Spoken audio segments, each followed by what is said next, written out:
ਸਤਿ ਸ਼੍ਰੀ ਅਕਾਲ ਦੋਸਤੋ, ਮੇਰਾ ਨਾਮ ਹੈ ਹਰਪ੍ਰੀਤ ਸਿੰਘ ਤੇ ਤੁਸੀਂ ਦੇਖ ਰਹੇ ਹੋ ਲੀਗਲ ਹੈਕਸ ਕੈਨੇਡਾ। ਦੋਸਤੋ, ਅੱਜ ਦੇ ਵੀਡੀਓ ਦੇ ਵਿੱਚ ਮੈਂ ਇੱਕ ਨਵੀਂ ਪਲੇਲਿਸਟ, ਨਵੀਂ ਕੈਟੇਗਰੀ ਇਸ ਚੈਨਲ ਨੂੰ ਦੇਣ ਜਾ ਰਿਹਾ ਜਿਹਦਾ ਨਾਮ ਰੱਖਿਆ ਗਿਆ ਹੈ legal hacks Canada talk shows. So basically ਇਸ ਚੀਜ਼ ਦਾ ਮਤਲਬ ਕੀ ਹੈ, ਇਸ ਪਲੇਲਿਸਟ ਦਾ ਮਤਲਬ ਕੀ ਹੈ, ਬਹੁਤ ਜ਼ਰੂਰੀ ਪਲੇਲਿਸਟ ਹੈ। ਤੁਹਾਨੂੰ ਬਹੁਤ ਰੇਅਰ ਇਹੋ ਜਿਹਾ ਕੰਟੈਂਟ YouTube ਤੇ ਮਿਲਦਾ ਹੈ। ਇਸ ਪਲੇਲਿਸਟ ਦੇ ਵਿੱਚ ਮੈਂ ਤੁਹਾਨੂੰ ਦੇਵਾਂਗਾ ਜੀ ਇੰਟਰਵਿਊਜ਼ ਕਿੰਨਾ ਲੋਕਾਂ ਦੇ ਜੋ ਕਿ ਕੈਨੇਡਾ ਇਮੀਗ੍ਰੇਸ਼ਨ ਦੇ ਵਿੱਚ ਜਾਂ ਤਾਂ ਕੰਮ ਕਰ ਰਹੇ ਹੈ, ਲਾਇਸੈਂਸ ਹੋਲਡਰਸ ਹੈ ਕੈਨੇਡਾ ਇਮੀਗ੍ਰੇਸ਼ਨ ਦੇ, ਜਿਵੇਂ ਇਮੀਗ੍ਰੇਸ਼ਨ ਲਾਇਰਸ ਹੋ ਗਏ, ICCRC ਮੈਂਬਰਸ ਹੋ ਗਏ, ਪਲੱਸ ਜੋ ਲੋਕ ਆਲਰੇਡੀ ਇੰਡੀਆ ਤੋਂ ਜਾਂ ਦੂਸਰੀ ਕੰਟਰੀਜ਼ ਤੋਂ ਕੈਨੇਡਾ ਜਾ ਚੁੱਕੇ ਹੈ, ਕਿਸੇ ਵੀ ਵੀਜ਼ੇ 'ਤੇ ਗਏ ਹੋਣ। ਮੰਨ ਲਓ ਇੰਟਰਨੈਸ਼ਨਲ ਸਟੂਡੈਂਟ ਵੀਜ਼ੇ 'ਤੇ ਗਿਆ, ਕੋਈ ਵਰਕ ਪਰਮਿਟ 'ਤੇ ਗਿਆ, ਕੋਈ ਸਿੱਧਾ PR ਗਿਆ। ਉਹਨਾਂ ਸਾਰੇ ਲੋਕਾਂ ਦੇ ਇੰਟਰਵਿਊਜ਼ ਕਰੂੰਗਾ ਮੈਂ ਇਸ ਪਲੇਲਿਸਟ ਦੇ ਅੰਦਰ। ਇਹਦਾ ਮਤਲਬ ਕੀ ਹੈ ਬਣਾਉਣ ਦਾ ਅਤੇ ਕਿਉਂ ਇੰਪੋਰਟੈਂਟ ਹੈ, ਇਹ ਜੋ ਸਾਡਾ ਆਈਡੀਆ, ਜੋ ਸਾਡਾ ਵਿਜ਼ਨ ਹੈ ਇਸ ਚੈਨਲ ਦਾ, genuine information with no manipulation. So ਆਪਾਂ ਸਿੱਧਾ ਟੋਕ ਕਰਾਂਗੇ, ਸਿੱਧੀ ਗੱਲਬਾਤ ਕਰਾਂਗੇ ਇੰਟਰਵਿਊ ਦੇ ਵਿੱਚ। ਉਹਨਾਂ ਨੂੰ ਪੁੱਛਾਂਗੇ ਉਹਨਾਂ ਦੇ ਐਕਸਪੀਰੀਅੰਸਿਸ, ਉਹਨਾਂ ਦੇ ਰਿਵਿਊਜ਼, ਕਾਲਜ ਨੂੰ ਲੈ ਕੇ ਜਾਂ ਯੂਨੀਵਰਸਿਟੀ ਨੂੰ, ਜੇ ਕੋਈ ਸਟੂਡੈਂਟ ਆ ਤਾਂ। ਇੰਟਰਨੈਸ਼ਨਲ ਸਟੂਡੈਂਟ ਨੂੰ ਛੱਡ ਕੇ ਜਿਹੜੇ ਦੂਜੇ ਫੈਕਟਰਸ ਵੀ ਆ ਗਏ, ਰਹਿਣ ਦਾ ਖਰਚਾ, ਲਾਈਫ ਸਟਾਈਲ, ਰਿਵਿਊਜ਼ ਵਗੈਰਾ, ਹੈ ਨਾ, ਜੋ ਐਕਸਪੀਰੀਅੰਸਿਸ ਉਹਨਾਂ ਦੇ ਕੈਨੇਡਾ ਦੇ ਰਹੇ ਆ, ਸਾਰਾ ਕੁਝ ਕਵਰ ਕਰੂੰਗਾ। ਅਤੇ ਜੇ ਹਜੇ ਤੱਕ ਤੁਸੀਂ ਇਸ ਚੈਨਲ ਨੂੰ ਸਬਸਕ੍ਰਾਈਬ ਨਹੀਂ ਕੀਤਾ ਤਾਂ ਯਾਰ ਕਿਹਦੀ ਵੇਟ ਕਰ ਰਹੇ ਹੋ, ਜਲਦੀ ਕਰੋ, ਕਿਉਂਕਿ ਇਹੋ ਜਿਹਾ ਕੰਟੈਂਟ ਕਿਤੇ ਨਹੀਂ ਮਿਲਣਾ। ਅਤੇ legal hacks Canada is the community ਜੋ ਕਿ ਮਤਲਬ ਟੀਮ ਹੈਗੀ ਹੈ ਇੱਕ ICCRC ਮੈਂਬਰਸ ਦੀ ਜਾਂ ਐਕਸਪਰਟਸ ਦੀ। ਇਹਦੇ ਵਿੱਚ ਕੋਈ ਅਸੀਂ ਤੁਹਾਨੂੰ ਪੈਕੇਜਸ ਨਹੀਂ ਸੈਲ ਕਰਦੇ, genuine information with no manipulation ਹੀ ਇਹਦਾ ਇੱਕ ਜੋ ਹੈ ਬੇਸ ਹੈ, ਜੋ ਇਹਦੀ ਫਾਊਂਡੇਸ਼ਨ ਹੈ, ਉਹ ਇਸੇ ਆਈਡੀਆ 'ਤੇ ਰੱਖੀ ਗਈ ਹੈ। ਸੋ ਜੇ ਤੁਸੀਂ ਕੈਨੇਡਾ ਜਾਣਾ ਚਾਹੁੰਦੇ ਹੋ ਬਟ ਨੌਲੇਜ ਨਹੀਂ ਹੈਗੀ, legal hacks Canada is the right channel for you. ਤੁਸੀਂ ਐਕਸਪਲੋਰ ਕਰੋ, ਚੰਗਾ ਲੱਗੇ ਤਾਂ ਸ਼ੇਅਰ ਕਰੋ, ਜੇ ਕੋਈ ਕੁਐਸਚਨ ਹੈ, ਡਾਊਟ, ਉਹਨੂੰ ਕਮੈਂਟ ਕਰਕੇ ਪੁੱਛੋ। ਅਤੇ ਅੱਜ ਦੇ ਵੀਡੀਓ ਦੇ ਵਿੱਚ ਮੈਂ ਦੇਣ ਜਾ ਰਿਹਾ ਜੀ ਇੰਟਰਵਿਊ ਇੱਕ ਇੰਟਰਨੈਸ਼ਨਲ ਸਟੂਡੈਂਟ ਦਾ। ਇੰਟਰਨੈਸ਼ਨਲ ਸਟੂਡੈਂਟ ਇੱਥੋਂ ਗਿਆ ਸੀ ਬਟ ਉੱਥੇ ਆ ਕੇ ਉਹ ਆਪਦੀ 2 ਸਾਲ ਦੀ ਸਟੱਡੀ ਕੰਪਲੀਟ ਕਰ ਚੁੱਕਿਆ ਹੈ, ਉਹਦਾ ਫਰਦਰ ਪ੍ਰੋਸੈਸ ਚੱਲ ਰਿਹਾ। ਉਹਦੇ ਨਾਲ ਆਪਾਂ ਗੱਲ ਕਰਾਂਗੇ, ਐਕਸਪੀਰੀਅੰਸ ਪੁੱਛਾਂਗੇ, ਕੀ ਚੰਗੀਆਂ, ਕੀ ਮਾੜੀਆਂ, ਕੀ ਐਕਸਪੀਰੀਅੰਸ ਹੈ, ਕੀ ਰਿਵਿਊਜ਼ ਹੈ ਯੂਨੀਵਰਸਿਟੀ ਨੂੰ ਲੈ ਕੇ ਜਾਂ ਜਿੱਥੇ ਉਹ ਰਹਿ ਰਿਹਾ ਉਸ ਚੀਜ਼ ਨੂੰ ਲੈ ਕੇ, ਸਾਰਾ ਕੁਝ ਕਵਰ ਕਰੂੰਗਾ ਜੀ। ਬਸ ਵੀਡੀਓ ਲੈਂਥੀ ਹੈ ਪਰ ਸਕਿਪ ਨਾ ਕਰਿਓ, ਜੇ ਸਕਿਪ ਕਰਤੀ ਜ਼ਰੂਰੀ ਇਨਫੋਰਮੇਸ਼ਨ ਹੋ ਸਕਦਾ ਮਿਸ ਹੋ ਜੇ। ਸ਼ੁਰੂ ਕਰਦੇ ਹਾਂ ਜੀ ਅੱਜ ਦਾ ਵੀਡੀਓ।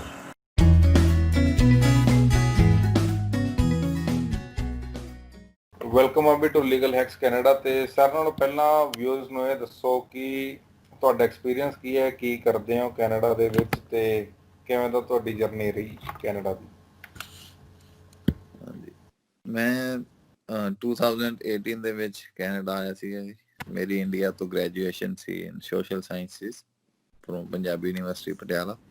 ਅਤੇ ਮੈਂ 2018 ਦੇ ਵਿੱਚ CBU ਕੇਬਰਟਨ ਯੂਨੀਵਰਸਿਟੀ ਦੇ ਵਿੱਚ ਆਇਆ ਸੀ। ਅਤੇ ਜਦੋਂ ਮਤਲਬ ਐਡਮਿਸ਼ਨ ਲਈ ਸੀ ਉਦੋਂ ਕੋਈ ਬਹੁਤ ਜ਼ਿਆਦਾ ਪਤਾ ਵੀ ਨਹੀਂ ਸੀਗਾ ਇਸ ਏਰੀਏ ਬਾਰੇ ਜਾਂ ਯੂਨੀਵਰਸਿਟੀ ਬਾਰੇ, ਪਰ ਇੱਕ ਮਨ ਦੇ ਵਿੱਚ ਇਹ ਸੀਗਾ ਵੀ ਉੱਥੇ ਜਾਇਆ ਜਾਵੇ ਜਿੱਥੇ ਆਪਣੇ ਪੰਜਾਬੀ ਜਾਂ ਇੰਡੀਅਨ ਘੱਟ ਹੈ, ਥੋੜ੍ਹਾ ਜਿਹਾ ਹੋਰ ਏਰੀਆ ਨੂੰ ਐਕਸਪਲੋਰ ਕਰਨ ਦੀ ਇੱਛਾ ਸੀਗੀ ਮਨ 'ਚ। ਤਾਂ ਕਰਕੇ ਮੈਂ CBU ਮਤਲਬ ਚੂਜ਼ ਕੀਤੀ। ਅਤੇ ਇੱਥੋਂ ਦਾ ਐਕਸਪੀਰੀਅੰਸ ਨਵਾਂ ਥੋੜ੍ਹਾ ਜਿਹਾ ਜ਼ਰੂਰ ਲੱਗਦਾ ਸੀਗਾ। ਮਤਲਬ ਆਪਾਂ ਨੂੰ ਫੂਡ ਦੀ ਥੋੜ੍ਹਾ ਜਿਹਾ, ਜਿਵੇਂ ਇੰਡੀਅਨ ਫੂਡ ਇੱਥੇ ਲੇਟ ਆਉਣਾ ਸ਼ੁਰੂ ਹੋਇਆ ਜਾਂ ਮਤਲਬ ਨਵਾਂ ਜਿਹਾ ਇੱਕ ਐਕਸਪੀਰੀਅੰਸ ਸੀਗਾ। ਪਰ ਹੌਲੀ ਵਿਦਨ ਫਿਊ ਮੰਥਸ ਸਾਰਾ ਕੁਝ ਸੈੱਟ ਹੁੰਦਾ ਗਿਆ ਅਤੇ ਅਖੀਰ 'ਤੇ ਪਤਾ ਵੀ ਨਹੀਂ ਲੱਗਿਆ ਵੀ 2 ਸਾਲ ਕਦੋਂ ਟੱਪ ਗਏ। ਸੋ ਅਭੀ ਇੱਥੇ ਸਟੱਡੀ ਕਿਹੜੀ ਚੂਜ਼ ਕੀਤੀ ਸੀਗੀ? ਮੇਰਾ ਯੂਨੀਵਰਸਿਟੀ ਦੇ ਵਿੱਚ ਡਿਪਲੋਮਾ ਸੀਗਾ ਜੀ, ਪਬਲਿਕ ਐਡਮਿਨਿਸਟ੍ਰੇਸ਼ਨ ਐਂਡ ਮੈਨੇਜਮੈਂਟ। ਮਤਲਬ ਆਰਟਸ ਦਾ ਡਿਪਲੋਮਾ ਆ ਗਿਆ ਹੈ ਨਾ ਇਹ?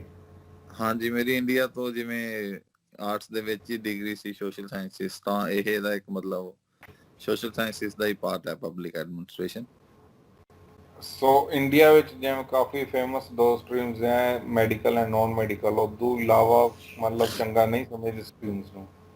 ਸੋ ਆਰਟਸ ਕਰਕੇ ਕੈਨੇਡਾ ਆਉਣਾ ਅਤੇ ਇੱਥੇ ਕਿਸ ਤਰ੍ਹਾਂ ਦੀ ਓਪਰਚੁਨਿਟੀਜ਼ ਲੱਗਦੀਆਂ, ਕਿ ਸੈਟਲਮੈਂਟ ਹੋ ਜੂਗੀ ਜਾਂ ਮਤਲਬ ਬੱਚੇ ਜਿਵੇਂ ਜ਼ਿਆਦਾਤਰ ਪੁੱਛਦੇ ਅਸੀਂ ਮੈਡੀਕਲ ਜਾਂ ਨੋਨ ਮੈਡੀਕਲ ਰੱਖੀਏ ਜਾਂ ਉਸ ਤਰ੍ਹਾਂ ਦੇ ਹੀ ਸਟਰੀਮ ਰੱਖਣੀ ਚਾਹੀਦੀ ਹੈ?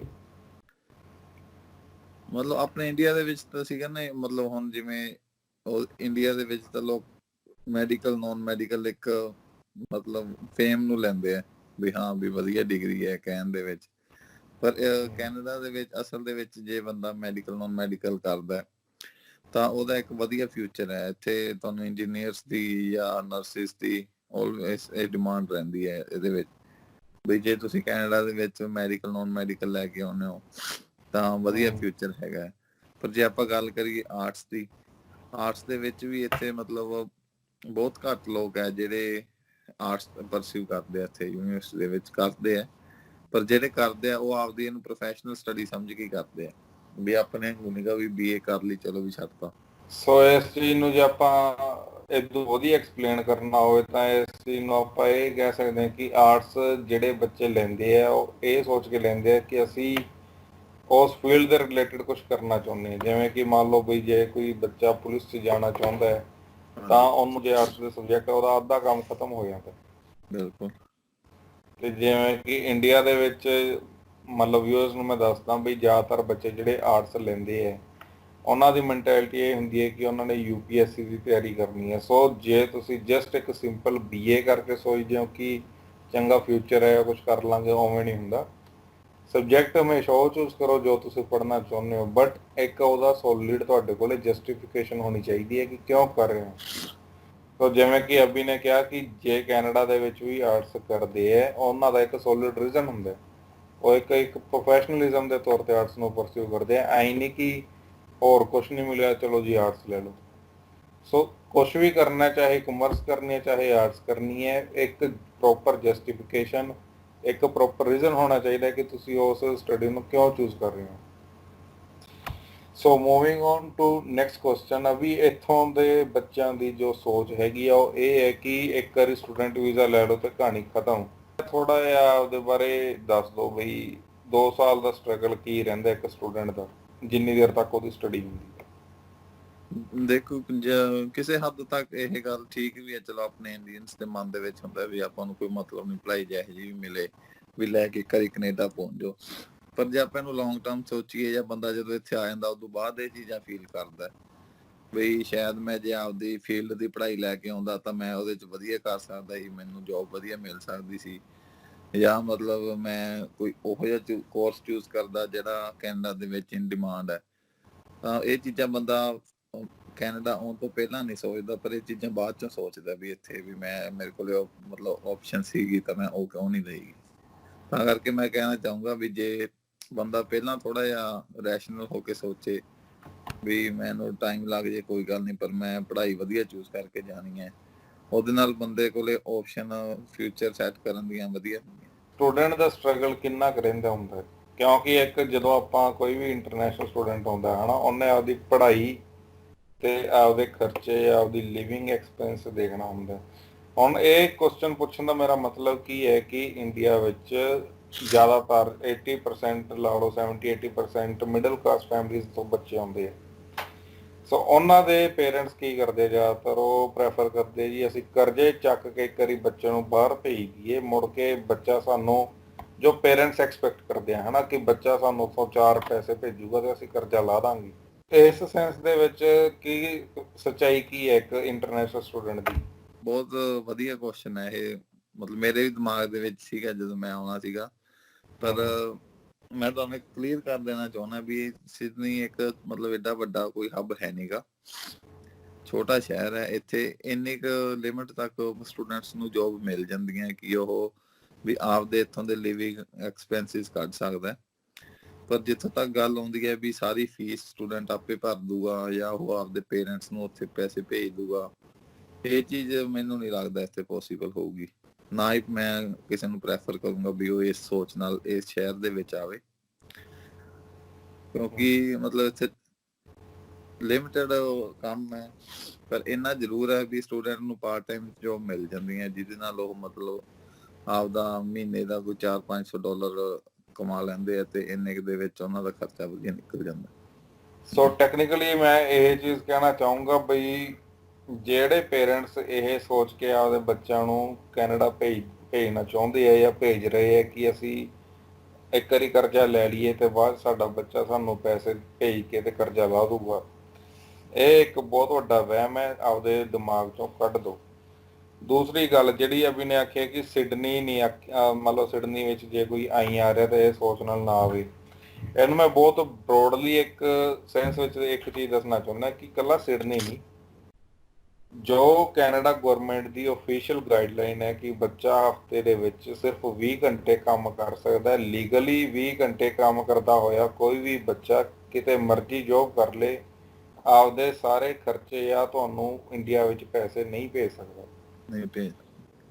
ਸੋ ਇਹ ਜਿਹੜੇ ਹੁਣ ਜੋ ਮੈਂਟੈਲਿਟੀ ਆਉਂਦੀ ਹੈ ਕਿ ਅਸੀਂ ਓਵਰਟਾਈਮ ਕਰ ਲਾਂਗੇ ਜਾਂ ਕੈਸ਼ ਕੰਮ ਕਰ ਲਾਂਗੇ, ਇਹ ਸਿਰਫ ਇੱਕ ਇੰਡੀਵਿਜੂਅਲ ਸੋਚ ਹੈ, ਇੱਕ ਇੰਡੀਵਿਜੂਅਲ ਦਾ ਆਈਡੀਆ ਹੈ, ਨਾ ਆਪਾਂ ਇਸ ਆਈਡੀਆ ਨੂੰ ਪ੍ਰਮੋਟ ਕਰਦੇ ਹਾਂ, ਠੀਕ ਹੈ। ਕਿਉਂਕਿ ਆਪਾਂ ਇਹੀ ਚੀਜ਼ ਕਹਿੰਦੇ, ਜੇ ਤੁਸੀਂ ਇੰਟਰਨੈਸ਼ਨਲ ਸਟੂਡੈਂਟ ਬਣ ਕੇ ਜਾ ਰਹੇ ਹੋ, ਉਹਨਾਂ ਤੇ ਜੋ ਰੂਲਸ ਆ ਉਹਨਾਂ ਤੇ ਖਰੇ ਉਤਰੋ। ਸੋ ਇਹਦੇ ਵਿੱਚ ਸਿਰਫ ਇੱਕ ਸਟੂਡੈਂਟ ਦੀ ਮਰਜ਼ੀ ਹੈ, ਇੱਕ ਪੇਰੈਂਟਸ ਦੀ ਤੁਹਾਡੀ ਮਰਜ਼ੀ ਹੈ ਕਿ ਤੁਹਾਡੀ ਕੀ ਸੋਚ ਹੈ, ਤੁਸੀਂ ਕਿਵੇਂ ਇਸ ਚੀਜ਼ ਨੂੰ ਲੈਂਦੇ ਹੋ। ਜੇ ਤੁਸੀਂ ਲੀਗਲੀ ਕੰਮ ਕਰੋਗੇ ਉੱਥੇ, ਤਾਂ ਕਿਸੇ ਵੀ ਕੀਮਤ ਤੇ ਬੱਚਾ ਤੁਹਾਨੂੰ ਪੈਸੇ ਨਹੀਂ ਭੇਜ ਸਕਦਾ। ਤੇ ਬਹੁਤ ਸਾਰੇ ਕੇਸਾਂ ਦੇ ਵਿੱਚ ਇਹ ਵੀ ਹੁੰਦਾ ਬਈ ਜਿਹੜੇ ਬੱਚੇ ਜਾਂਦੇ ਆ ਉੱਥੇ, ਉਹਨਾਂ ਨੂੰ ਕੰਮ ਹੀ ਇੰਨਾ ਲਿਮਟਿਡ ਮਿਲਦਾ, ਉਹਨਾਂ ਦੀ ਫੀਸ ਦਾ ਖਰਚਾ ਵੀ ਨਿਕਲਦਾ ਹੁੰਦਾ, ਉਹ ਆਪਦੇ ਬੇਸਿਕ ਗਰੋਸਰੀਜ਼ ਜਾਂ ਆਪਦੇ ਰੈਂਟ ਦੇ ਖਰਚੇ ਹੀ ਕੱਢ ਪਾਉਂਦੀ ਹੈ। ਸੋ ਤੁਸੀਂ ਬੱਚੇ ਨੂੰ ਭੇਜਣਾ ਇਸ ਪਲੈਨਿੰਗ ਨਾਲ ਭੇਜੋ ਕਿ ਤੁਹਾਡੇ ਕੋਲੇ ਸਪੇਅਰ 20 ਲੱਖ ਰੁਪਈਆ ਬੱਚੇ ਦੀ ਪੜ੍ਹਾਈ ਵਾਸਤੇ ਹੈਗਾ, ਤਾਂ ਤੁਸੀਂ ਕੈਨੇਡਾ ਦਾ ਪੰਗਾ ਲਓ, ਧੱਕੇ ਨਾਲ ਨਾ ਲਓ। ਕਿਉਂਕਿ ਜੇ ਤੁਸੀਂ ਐਕਸਪੈਕਟ ਕਰੋਗੇ ਕਿ ਬੱਚਾ ਉੱਥੇ ਜਾ ਕੇ ਪੈਸੇ ਭੇਜੂਗਾ, ਉਹ ਬੱਚਾ ਨਹੀਂ ਕਰ ਸਕਦਾ ਕਿਸੇ ਵੀ ਕੀਮਤ ਤੇ 15-20 ਲੱਖ ਤਾਂ ਕਹੀ ਜਾਂਦੇ, ਕਿਉਂਕਿ ਜੋ ਡਿਗਰੀ ਹੈ ਡਿਪਲੋਮੇ ਦਾ, ਉਹ ਬੇਸਿਕ ਖਰਚਾ ਜਿਹੜਾ ਰਹਿੰਦਾ ਉਹ 2 ਸਾਲ ਦਾ 15 ਤੋਂ 20 ਲੱਖ ਦਾ ਅਪਰੋਕਸੀਮੇਟ ਪੈ ਜਾਂਦਾ ਹੁੰਦਾ। ਜੇ ਤੁਹਾਡੇ ਕੋਲੇ 15-20 ਲੱਖ ਸਪੇਅਰ ਪਿਆ, ਬੱਚੇ ਨੂੰ ਉੱਥੇ ਨਹੀਂ ਜੋਬ ਮਿਲ ਰਹੀ ਜਾਂ ਨਹੀਂ ਖਰਚੇ ਕੱਢ ਪਾ ਰਿਹਾ, ਤੁਹਾਡੇ ਕੋਲੇ ਫੀਸ ਕਵਰ ਕਰਨ ਦੇ ਪੈਸੇ ਹੈਗੇ ਹੈ। ਸੋ ਇਸ ਮੈਂਟੈਲਿਟੀ ਨਾਲ ਤੁਸੀਂ ਇੱਕ ਪ੍ਰੋਪਰ ਰਿਸਰਚ ਕਰਕੇ ਉਸ ਤੋਂ ਬਾਅਦ ਚੋਂ ਪਲੈਨਿੰਗ ਕਰੋ ਕਿ ਬੱਚੇ ਨੂੰ ਭੇਜਣਾ ਚਾਹੀਦਾ ਜਾਂ ਨਹੀਂ ਭੇਜਣਾ ਚਾਹੀਦਾ, ਜਾਂ ਕਿਸ ਹਾਲਾਤਾਂ 'ਚ ਭੇਜਣਾ ਚਾਹੀਦਾ ਹੈ। ਇਹ ਨਾ ਹੋਵੇ ਬੱਚੇ ਨੂੰ ਉੱਥੇ ਵੀ ਭੇਜਦਾ ਤੇ ਆਪਦਾ ਇੰਡੀਆ ਤੋਂ ਹੀ ਸਾਰਾ ਕੁਝ ਗਵਾਤਾ। ਸੋ ਇੱਕ ਸਾਡੀ ਰਾਏ ਹੁੰਦੀ ਹੈ ਹਮੇਸ਼ਾ ਸਹੀ ਕਾਉਂਸਲਿੰਗ ਤੇ ਕਿ ਆਪਦਾ ਸੋਚ ਸਮਝ ਕੇ ਚੱਲੋ। ਨੈਕਸਟ ਜਿਹੜੀ ਚੀਜ਼ ਆ ਵੀ ਆ ਗਈ ਆਪਣੀ ਬਈ, ਜਿਹੜੇ ਇੱਥੋਂ ਦੇ ਬੱਚੇ ਸੋਚਦੇ ਆ, ਸੱਚ ਵੀ ਹੋਊਗਾ ਬਈ ਮਹਿੰਗੀਆਂ ਗੱਡੀਆਂ ਲੈਣੀਆਂ ਜਾਂ ਜਾਣ ਸਾਰ ਆਈਫੋਨ ਲੈਣੇ, ਆਪਾਂ ਨੂੰ ਪਤਾ ਹੈ ਕਿ ਮਤਲਬ ਕਿਸ ਤਰ੍ਹਾਂ ਨਾਲ ਉਹ ਮਿਲ ਜਾਂਦਾ ਹੈ ਨਾ। ਮੈਂ ਚਾਹੁੰਦਾ ਕਿ ਤੁਸੀਂ ਵਿਊਅਰਸ ਨੂੰ ਥੋੜਾ ਜਿਹਾ ਦੱਸੋ ਆਪਦੇ ਐਕਸਪੀਰੀਅੰਸ ਦੇ ਨਾਲ, ਆਪਦੀ ਵਰਡਿੰਗ ਦੇ ਵਿੱਚ ਵੀ ਕੀ ਕਹਾਣੀ ਹੁੰਦੀ ਆ, ਉਹ ਕਿਵੇਂ ਬੱਚੇ ਆ ਇੱਥੋਂ ਜਾਣ ਸਾਰੀ ਮਰਸੀਡੀਜ਼ ਰੇਂਜ ਰੋਵਰ ਵਗੈਰਾ ਕਢਾ ਲੈਂਦੇ ਆ, ਕੀ ਚੀਜ਼ ਹੁੰਦੀ ਆ ਉਹ। ਆਪਾਂ ਜੀ ਕੈਨੇਡਾ ਦੀ ਗੱਲ ਕਰੀਏ, ਸਾਰਾ ਕੁਝ ਮਤਲਬ ਇੰਸਟਾਲਮੈਂਟਸ ਤੇ ਮਿਲ ਜਾਂਦਾ, ਫਾਈਨਾਂਸ ਕਰ ਦਿੰਦੇ ਆ ਸਾਰਾ ਕੁਝ। ਇਹ ਚੀਜ਼ਾਂ ਠੀਕ ਹੈ, ਸਟੂਡੈਂਟਸ ਦਾ ਮਨ ਵੀ ਕਰਦਾ ਜਦੋਂ ਬਾਹਰੋਂ ਆਉਂਦੇ ਆ ਇੱਥੇ ਵੱਡੀਆਂ ਵੱਡੀਆਂ ਗੱਡੀਆਂ ਦੇਖਦੇ ਆ, ਹਾਂ ਵੀ ਸਾਡੇ ਕੋਲ ਵੀ ਹੋਣ, ਅਸੀਂ ਵੀ ਲੈ ਲਈਏ। ਤੇ ਮਿਲ ਵੀ ਮਤਲਬ ਕੋਈ ਬਹੁਤ ਜ਼ਿਆਦਾ ਔਖਾ ਪ੍ਰੋਸੈਸ ਨਹੀਂ ਹੁੰਦਾ ਗਾ, ਕਿਉਂਕਿ ਜਿਹੜੀਆਂ ਕੰਪਨੀਆਂ ਡੀਲ ਕਰਦੀਆਂ, ਡੀਲਰਸ ਹੁੰਦੇ ਆ, ਇਹ ਆਪਾਂ ਨੂੰ ਦੇਖ ਕੇ ਇੰਟਰਸਟ ਰੇਟ ਵਧਾ ਕੇ ਗੱਡੀਆਂ ਦੇ ਦਿੰਦੇ ਆ। ਪਰ ਉਹਦੇ ਨਾਲ ਸਟੂਡੈਂਟਸ ਨੂੰ ਕੀ ਪ੍ਰੋਬਲਮ ਆਉਂਦੀ ਹੈ, ਇਹ ਹੈ ਕਿ ਇੱਕ ਵਾਰੀ ਤਾਂ ਉਹਨਾਂ ਨੂੰ ਲੱਗਦਾ ਵੀ ਚੱਲ ਕੋਈ ਗੱਲ ਨਹੀਂ, ਮਹੀਨੇ ਦਾ 500 ਹੀ ਦੇਣਾ ਆਪਾਂ ਤੇ ਵੀ ਦੇ ਦਾਂਗੇ। ਪਰ ਜੇ ਆਪਾਂ ਦੇਖੀਏ ਵੀ ਇਨਕਮ ਹੀ ਸਟੂਡੈਂਟ ਦੀ $1000 ਹੈ ਸਿਰਫ ਪਰ ਮੰਥ, ਤੇ 500 ਸਿੱਧਾ ਉਹ ਗੱਡੀ ਦਾ ਦੇ ਰਿਹਾ ਹੈ, 250-300 ਰੈਂਟ ਜਾ ਰਿਹਾ ਹੈ, ਤਾਂ ਫਿਰ ਮਤਲਬ ਉਸ ਚੀਜ਼ ਨੂੰ ਬੈਲੈਂਸ ਕਰਨਾ ਬਹੁਤ ਔਖਾ ਹੋ ਜਾਂਦਾ। ਤਾਂ ਮੈਂ ਮਤਲਬ ਆਪਦੀ ਇੱਕ ਪਰਸਨਲ ਰਾਏ ਦਊਂਗਾ ਵੀ ਜੇ ਤੇ ਐਜ਼ ਅ ਸਟੂਡੈਂਟ ਹੋ ਤੁਸੀਂ, ਜੇ ਤੁਹਾਡਾ ਜਿੰਨਾ ਚਿਰ ਕੋਰਸ ਚੱਲਦਾ ਵੀ 2 ਸਾਲ ਦਾ ਜਾਂ 3 ਸਾਲ ਦਾ, ਉਹਨਾਂ ਚਿਰ ਬੰਦੇ ਨੂੰ ਆਪਦੇ ਮਨ ਦੇ ਵਿੱਚ ਇਹ ਚੀਜ਼ ਨਹੀਂ ਲਿਆਉਣੀ ਚਾਹੀਦੀ ਗੀ ਵੀ ਅਸੀਂ ਵੱਡੀ ਗੱਡੀ ਲਈਏ ਜਾਂ ਮਤਲਬ ਖਰਚੇ ਵਧਾਈਏ। ਉਹਨਾਂ ਚਿਰ ਲਿਮਟਡ ਰਹਿ ਕੇ ਜਦੋਂ ਬੰਦਾ ਇੱਕ ਵਾਰੀ ਵਰਕ ਪਰਮਿਟ ਤੇ ਆ ਜਾਏ, ਉਦੋਂ ਬਾਅਦ ਇਹ ਚੀਜ਼ ਜਮਾਂ ਨਹੀਂ ਫੀਲ ਹੁੰਦੀ। ਫਿਰ ਤੁਸੀਂ ਭਾਵੇਂ ਕਾਰ ਜਿਹੋ ਜਿਹੀ ਵੀ ਲੈ ਲਓ, ਕਵਰ ਅਪ ਹੋ ਜਾਂਦੀ ਹੈ। ਤੇ ਹੁਣ ਮਾੜਾ ਜਿਹਾ ਐਵੇਂ ਦੱਸ ਦੋ ਬਈ, ਜਿਹੜੇ ਲੋਨ ਚੱਕਦੇ ਆ ਕਿੰਨੇ ਕੁ ਸਾਲ ਤੱਕ, ਆਈ ਗੈਸ ਮੰਨ ਲਓ ਬਹੁਤ ਸਾਰੇ ਵਿਊਜ਼ ਨੂੰ ਪਤਾ ਹੀ ਨਹੀਂ ਹੋਣਾ ਕਿ ਡਿਊਰੇਸ਼ਨ ਕਿੰਨੀ ਲੰਬੀ ਜਾਂਦੀ ਹੈ ਲੋਨ ਦੀ, ਮਤਲਬ ਕਿੰਨੇ ਕੁ ਸਾਲਾਂ ਦੇ ਲੋਨ ਹੁੰਦੇ ਆ ਉਹ, ਤੇ ਕਿੰਨੇ ਕੁ ਸੌਖੇ ਲੈਂਦੇ ਆ। ਇਹ ਹਾਂਜੀ, ਇਹ ਵੀ ਵਧੀਆ ਕੁਐਸਚਨ ਹੈ। ਜਿਹੜੀ ਲੋਨ ਆ ਮਿਨੀਮਮ, ਇਹ ਕਾਰ ਲੋਨ ਹੈ ਜਿਹੜਾ, ਉਹ 5 ਸਾਲ ਤੋਂ ਲੈ ਕੇ 8 ਸਾਲ ਤੱਕ ਚੱਲਦੇ ਆ। ਡਿਪੈਂਡ ਕਰਦਾ ਵੀ ਤੁਸੀਂ ਕਿੰਨੀ ਕੁ ਮਹਿੰਗੀ ਕਾਰ ਲਈ ਹੈ। ਪਰ ਆਮ ਇਹਨਾਂ ਦਾ ਜਿਵੇਂ ਪਲਾਨ ਹੁੰਦਾ ਬੈਂਕ ਵਾਲਿਆਂ ਦਾ, ਉਹ 60 ਮੰਥਸ ਦਾ ਹੁੰਦਾ ਮਿਨੀਮਮ, ਵੀ 60 ਮਹੀਨਿਆਂ ਦੀ ਕਿਸ਼ਤ ਬਣਾ ਦਿੰਦੇ ਆ ਜਾਂ 72 ਦੀ ਬਣਾ ਦਿੰਦੇ ਆ, ਫਿਰ 84 ਦੀ ਬਣਾ ਦਿੰਦੇ ਆ। ਮਤਲਬ ਇਹ ਮਿਨੀਮਮ ਤੁਸੀਂ 5 ਸਾਲ ਲਾ ਕੇ ਚੱਲੋ ਵੀ ਤੁਸੀਂ ਕੋਈ ਵੀ ਕਾਰ ਫਾਈਨਾਂਸ ਕਰਾ ਲਈ ਤਾਂ ਤੁਸੀਂ ਉਹਦੀ ਕਿਸ਼ਤਾਂ 5 ਸਾਲ ਤੱਕ ਦੇਣੀਆਂ। ਤੇ ਮੰਨ ਲਓ ਵੀ ਬੱਚੇ ਨੂੰ ਜੋਬ ਹੀ ਨਹੀਂ ਮਿਲਦੀ, ਉਸ ਕੇਸ ਹਾਂਜੀ 'ਚ ਮੰਨ ਲਓ EMI ਮਿਸ ਹੁੰਦੀ ਹੈ ਬੈਂਕ ਦੀ, ਫਿਰ ਕੀ ਪ੍ਰੋਬਲਮ ਆਉਂਦੀ ਹੈ ਬੱਚੇ ਨੂੰ?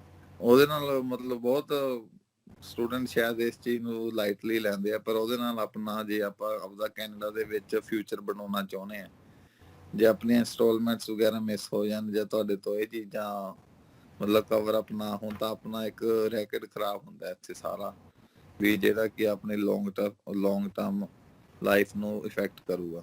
ਵੀ ਜੇ ਮੰਨ ਲਓ ਤੁਸੀਂ ਅੱਜ ਕਿਸੇ ਵੀ ਬੈਂਕ ਦੇ ਨਾਲ ਇਹੋ ਜਿਹਾ ਕੁਝ ਕਰਦੇ ਹੋ, ਉਹ ਤੁਹਾਡਾ ਲਾਈਫ ਟਾਈਮ ਰੈਕਡ ਦੇ ਵਿੱਚ ਰਹੂਗਾ ਵੀ ਇਹ ਬੰਦੇ ਨੇ ਇਸ ਟਾਈਮ ਤੇ ਇਹਦਾ ਰਿਕਾਰਡ ਖਰਾਬ ਸੀਗਾ।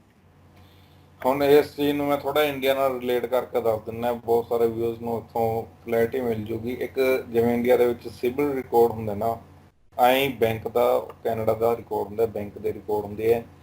ਜੇ ਮੰਨ ਲਓ ਤੁਸੀਂ ਡਿਫੋਲਟਰ ਪਾਏ ਜਾਂਦੇ ਹੋ, ਤੁਹਾਨੂੰ ਉੱਥੇ ਕੁਛ ਵੀ ਨਹੀਂ ਲੈ ਪਾਓਗੇ ਤੁਸੀਂ ਇਨ ਫਿਊਚਰ, ਠੀਕ ਹੈ। ਮੰਨ ਲਓ ਹੁਣ ਤੁਸੀਂ ਘਰ ਲੈਣਾ, ਘਰ ਲੋਨ ਤੇ ਮਿਲੂਗਾ, ਲੋਨ ਤੁਹਾਨੂੰ ਇਸ਼ੂ ਨਹੀਂ ਹੋਣਾ।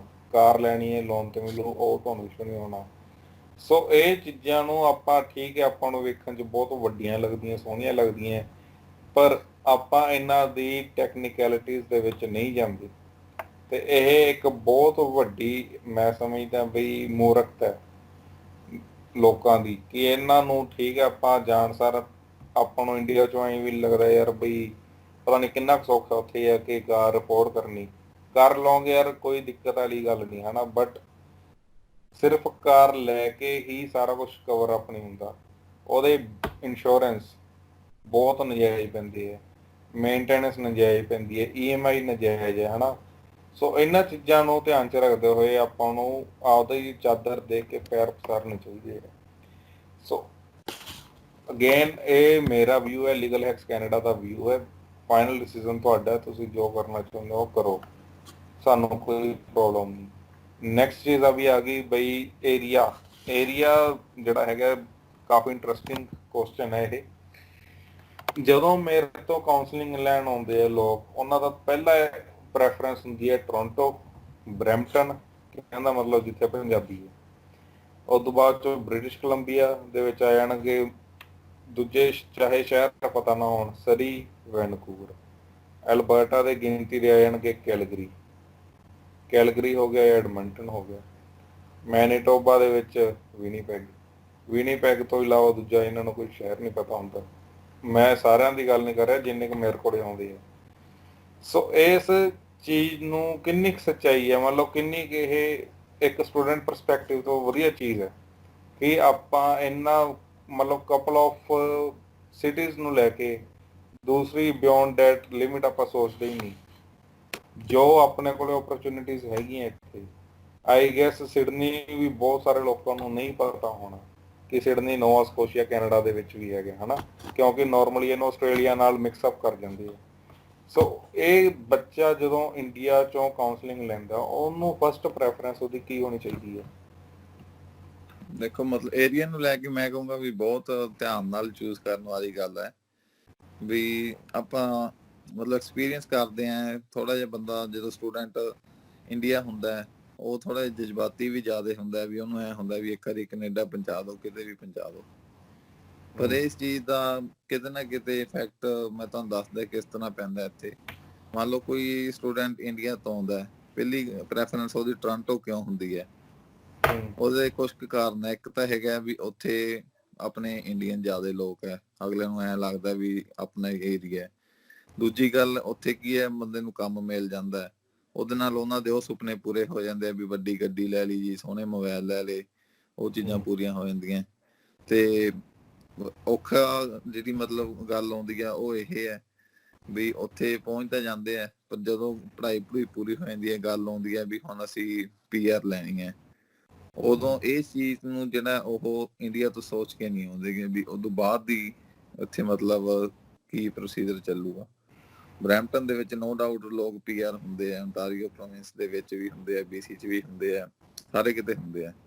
ਪਰ ਆਪਾਂ ਸਟੂਡੈਂਟ ਨੂੰ ਮਤਲਬ ਇਹ ਸੋਚਣਾ ਚਾਹੀਦਾ ਵੀ ਸਾਡੇ ਲਈ ਈਜ਼ੀ ਮੈਥਡ ਕਿਹੜਾ ਹੈ। ਈਜ਼ੀ ਕਿਹੜਾ ਹੈ ਜਾਂ ਮਤਲਬ ਜਿਹਦੇ ਵਿੱਚ ਆਪਾਂ ਸੌਖੀ ਤਰ੍ਹਾਂ ਵੀ ਜ਼ਿਆਦਾ ਸਟਰਗਲ ਨਾ ਬਣਾਈਏ ਆਪਦੀ ਲਾਈਫ ਨੂੰ ਤੇ ਛੇਤੀ ਸੈੱਟ ਹੋਣ ਦੀ ਗੱਲ ਕਰੀਏ, ਤਾਂ ਜੇ ਇਸ ਚੀਜ਼ ਨੂੰ ਪਹਿਲਾਂ ਸੋਚਿਆ ਜਾਵੇ। ਕਈ ਵਾਰੀ ਕੀ ਹੁੰਦਾ ਇਹੋ ਜਿਹੀਆਂ ਕੁਛ ਪ੍ਰੋਵਿੰਸਿਸ ਹੁੰਦੀਆਂ ਜਿਹੜੀਆਂ ਇੰਨੀਆਂ ਜ਼ਿਆਦਾ ਪੋਪੂਲਰ ਨਹੀਂ ਹੁੰਦੀਆਂ, ਜਿਵੇਂ ਕਿ ਨੋਵਾ ਸਕੋਸ਼ੀਆ ਲਾ ਲਓ, ਪ੍ਰਿੰਸ ਐਡਵਰਡ ਆਈਲੈਂਡ ਲਾ ਲਓ, ਯੂਕੋਨ ਵਗੈਰਾ ਲਾ ਲਓ। ਇਹ ਚੀਜ਼ਾਂ ਇਹ ਮਤਲਬ ਏਰੀਏਜ਼ ਇੰਨੇ ਪੋਪੂਲਰ ਨਹੀਂ ਹੈਗੇ, ਪਰ ਇਹਨਾਂ ਦੇ ਫਾਇਦੇ ਇਹ ਹੈ ਵੀ ਇੱਥੇ ਤੁਹਾਨੂੰ ਜਦੋਂ ਆਪਾਂ PR ਵਾਸਤੇ ਫਾਈਲਾਂ ਲਾਉਂਦੇ ਆ, ਉਹਦੇ ਵਿੱਚ ਵਰਕ ਦੀ ਐਕਸਪੀਰੀਅੰਸ ਬਹੁਤ ਜ਼ਿਆਦਾ ਨਹੀਂ ਹੁੰਦਾ, ਮਤਲਬ ਸਾਲ 1.5 ਸਾਲ ਦਾ ਪ੍ਰੋਸੈਸ ਹੁੰਦਾ ਜਿਹਦੇ ਨਾਲ ਆਪਾਂ ਮਤਲਬ ਆਪਦੀ PR ਦੀ ਫਾਈਲ ਲਾ ਸਕਦੇ ਹਾਂ। ਸੋ ਇਸ ਚੀਜ਼ ਨੂੰ ਨਾ ਮੈਨੂੰ ਜਦੋਂ ਵੀਡੀਓਜ਼ ਬਣਾਉਣਾ ਮੈਂ ਲੀਗਲ ਹੈਕਸ ਕੈਨੇਡਾ ਦੇ, ਤੇ ਮੈਨੂੰ ਅਕਸਰ ਕਮੈਂਟ ਆਉਂਦੇ ਹੈ, ਕੁਐਰੀਜ਼ ਆਉਂਦੀਆਂ ਕਿ ਐਕਸਪ੍ਰੈਸ ਐਂਟਰੀ ਤੇ PNP ਬਾਰੇ ਦੱਸੋ। ਸੋ ਇਹਦੇ ਵਿੱਚ ਮੈਂ ਥੋੜ੍ਹਾ ਜਿਹਾ ਉਸ ਚੀਜ਼ ਨੂੰ ਦੱਸਦਾ, ਇੱਕ ਜਿਹਨੂੰ ਆਪਾਂ ਕਹਿ ਦਿੰਦੇ ਹਾਂ ਕਿ ਬਹੁਤ ਕੀਮਤੀ ਟਿਪ ਦੇਣ ਲੱਗਿਆ ਇਸ ਵੀਡੀਓ ਦੇ ਵਿੱਚ। ਮੈਂ ਜਦੋਂ ਤੁਸੀਂ ਜਿੱਥੇ ਵੀ ਲੈਂਡ ਕਰ ਰਹੇ ਹੋ, ਜਿੱਥੇ ਵੀ ਤੁਸੀਂ ਸਟੱਡੀ ਕਰ ਰਹੇ ਹੋ, ਤੁਹਾਡਾ ਉਹ ਮਤਲਬ ਕੈਨੇਡਾ ਹਿਸਟਰੀ ਦੀ ਫਾਊਂਡੇਸ਼ਨ ਹੋਊ। ਸੋ ਜੋ ਵਿਊਅਰਸ ਹੈ ਬਹੁਤ ਧਿਆਨ ਨਾਲ ਇਸ ਚੀਜ਼ ਨੂੰ ਸਮਝਣ ਦੀ ਕੋਸ਼ਿਸ਼ ਕਰਨ। ਤੁਹਾਡੀ ਜਿੱਥੇ ਵੀ ਤੁਸੀਂ ਲੈਂਡ ਕਰ ਰਹੇ ਹੋ ਇੱਕ ਤਰ੍ਹਾਂ ਦੀ ਫਾਊਂਡੇਸ਼ਨ। ਉਸ ਤੋਂ ਬਾਅਦ 'ਚੋਂ ਜੋ ਤੁਸੀਂ ਉੱਥੇ ਟਾਈਮ ਸਪੈਂਡ ਕਰੋਗੇ, ਲਾਈਕ ਆਪਦਾ 2 ਸਾਲ 3 ਸਾਲ ਡਿਗਰੀ ਕੀਤੀ, ਉਸ ਤੋਂ ਬਾਅਦ 'ਚੋਂ ਵਰਕ ਐਕਸਪੀਰੀਅੰਸ ਲਿਆ, ਫਿਰ ਹੈ ਨਾ ਵਰਕ ਪਰਮਿਟ 'ਤੇ ਗਏ, ਜੋ ਉਸ ਤੋਂ ਬਾਅਦ 'ਚੋਂ ਤੁਹਾਡੀ ਬਿਲਡਿੰਗ ਇੱਕ ਤਰ੍ਹਾਂ ਦੀ ਸਟਾਰਟ ਹੋਊਗੀ। ਸੋ ਇੱਥੇ ਨੋਰਮਲੀ ਲੋਕ ਕੀ ਗਲਤੀ ਕਰਦੇ ਹੈ ਕਿ ਉਹਨਾਂ ਦੀ ਫਾਊਂਡੇਸ਼ਨ ਹੀ ਬਹੁਤ ਗਲਤ ਹੁੰਦੀ ਹੈ। ਜਿੱਥੇ ਉਹਨਾਂ ਦਾ ਪਤਾ ਤਾਂ ਸਾਰਿਆਂ ਨੂੰ ਹੁੰਦਾ ਯਾਰ ਬਈ ਜੇ ਇੱਥੋਂ 10 ਸਟੂਡੈਂਟ ਜਾ ਰਹੇ ਆ ਨਾ, 10 ਦੇ 10 ਇਹ ਸੋਚ ਲੈ ਕੇ ਜਾਂਦੇ ਕਿ ਅਸੀਂ ਉੱਥੇ ਪੱਕੇ ਹੋਣਾ। ਪਰ ਇਹ ਜੋ ਮੈਂ ਟਿਪ ਦੇਣ ਜਾ ਰਿਹਾ ਨਾ, ਇਹਨੂੰ ਤੁਸੀਂ ਪੱਲੇ ਬੰਨ ਲਓ ਤੇ ਇਹ ਯੂਨੀਵਰਸਲ ਟਰੁੱਥ ਹੈ ਕੈਨੇਡਾ ਇਮੀਗ੍ਰੇਸ਼ਨ ਦਾ। ਜਿੱਥੇ ਵੀ ਤੁਸੀਂ ਜਾਓਗੇ ਤੁਹਾਡੀ PR ਪ੍ਰੋਸੈਸ ਉਦੋਂ ਸੌਖਾ ਹੋਰ ਕਿਸੇ ਪ੍ਰੋਵਿੰਸ ਵਿੱਚ ਨਹੀਂ ਹੋਣਾ। ਫੋਰ ਐਗਜ਼ਾਮਪਲ ਅਭੀ ਨੋਵਾ ਸਕੋਸ਼ੀਆ ਹੈਗਾ, ਨੋਵਾ ਸਕੋਸ਼ੀਆ ਦੇ ਵਿੱਚ ਹੀ ਜੇ ਇਹ PR ਲਾਊ ਇਹਨੂੰ ਸਭ ਤੋਂ ਵੱਧ ਪੁਆਇੰਟ ਮਿਲਣਗੇ। ਜੇ ਇਹ ਓਨਟਾਰੀਓ ਦੇ ਵਿੱਚ ਮੂਵ ਹੋ ਗਿਆ ਉਹਦੀ PR ਲਾਊਗਾ, ਇਹਨੂੰ ਪੁਆਇੰਟ ਨਹੀਂ ਮਿਲਣੇ।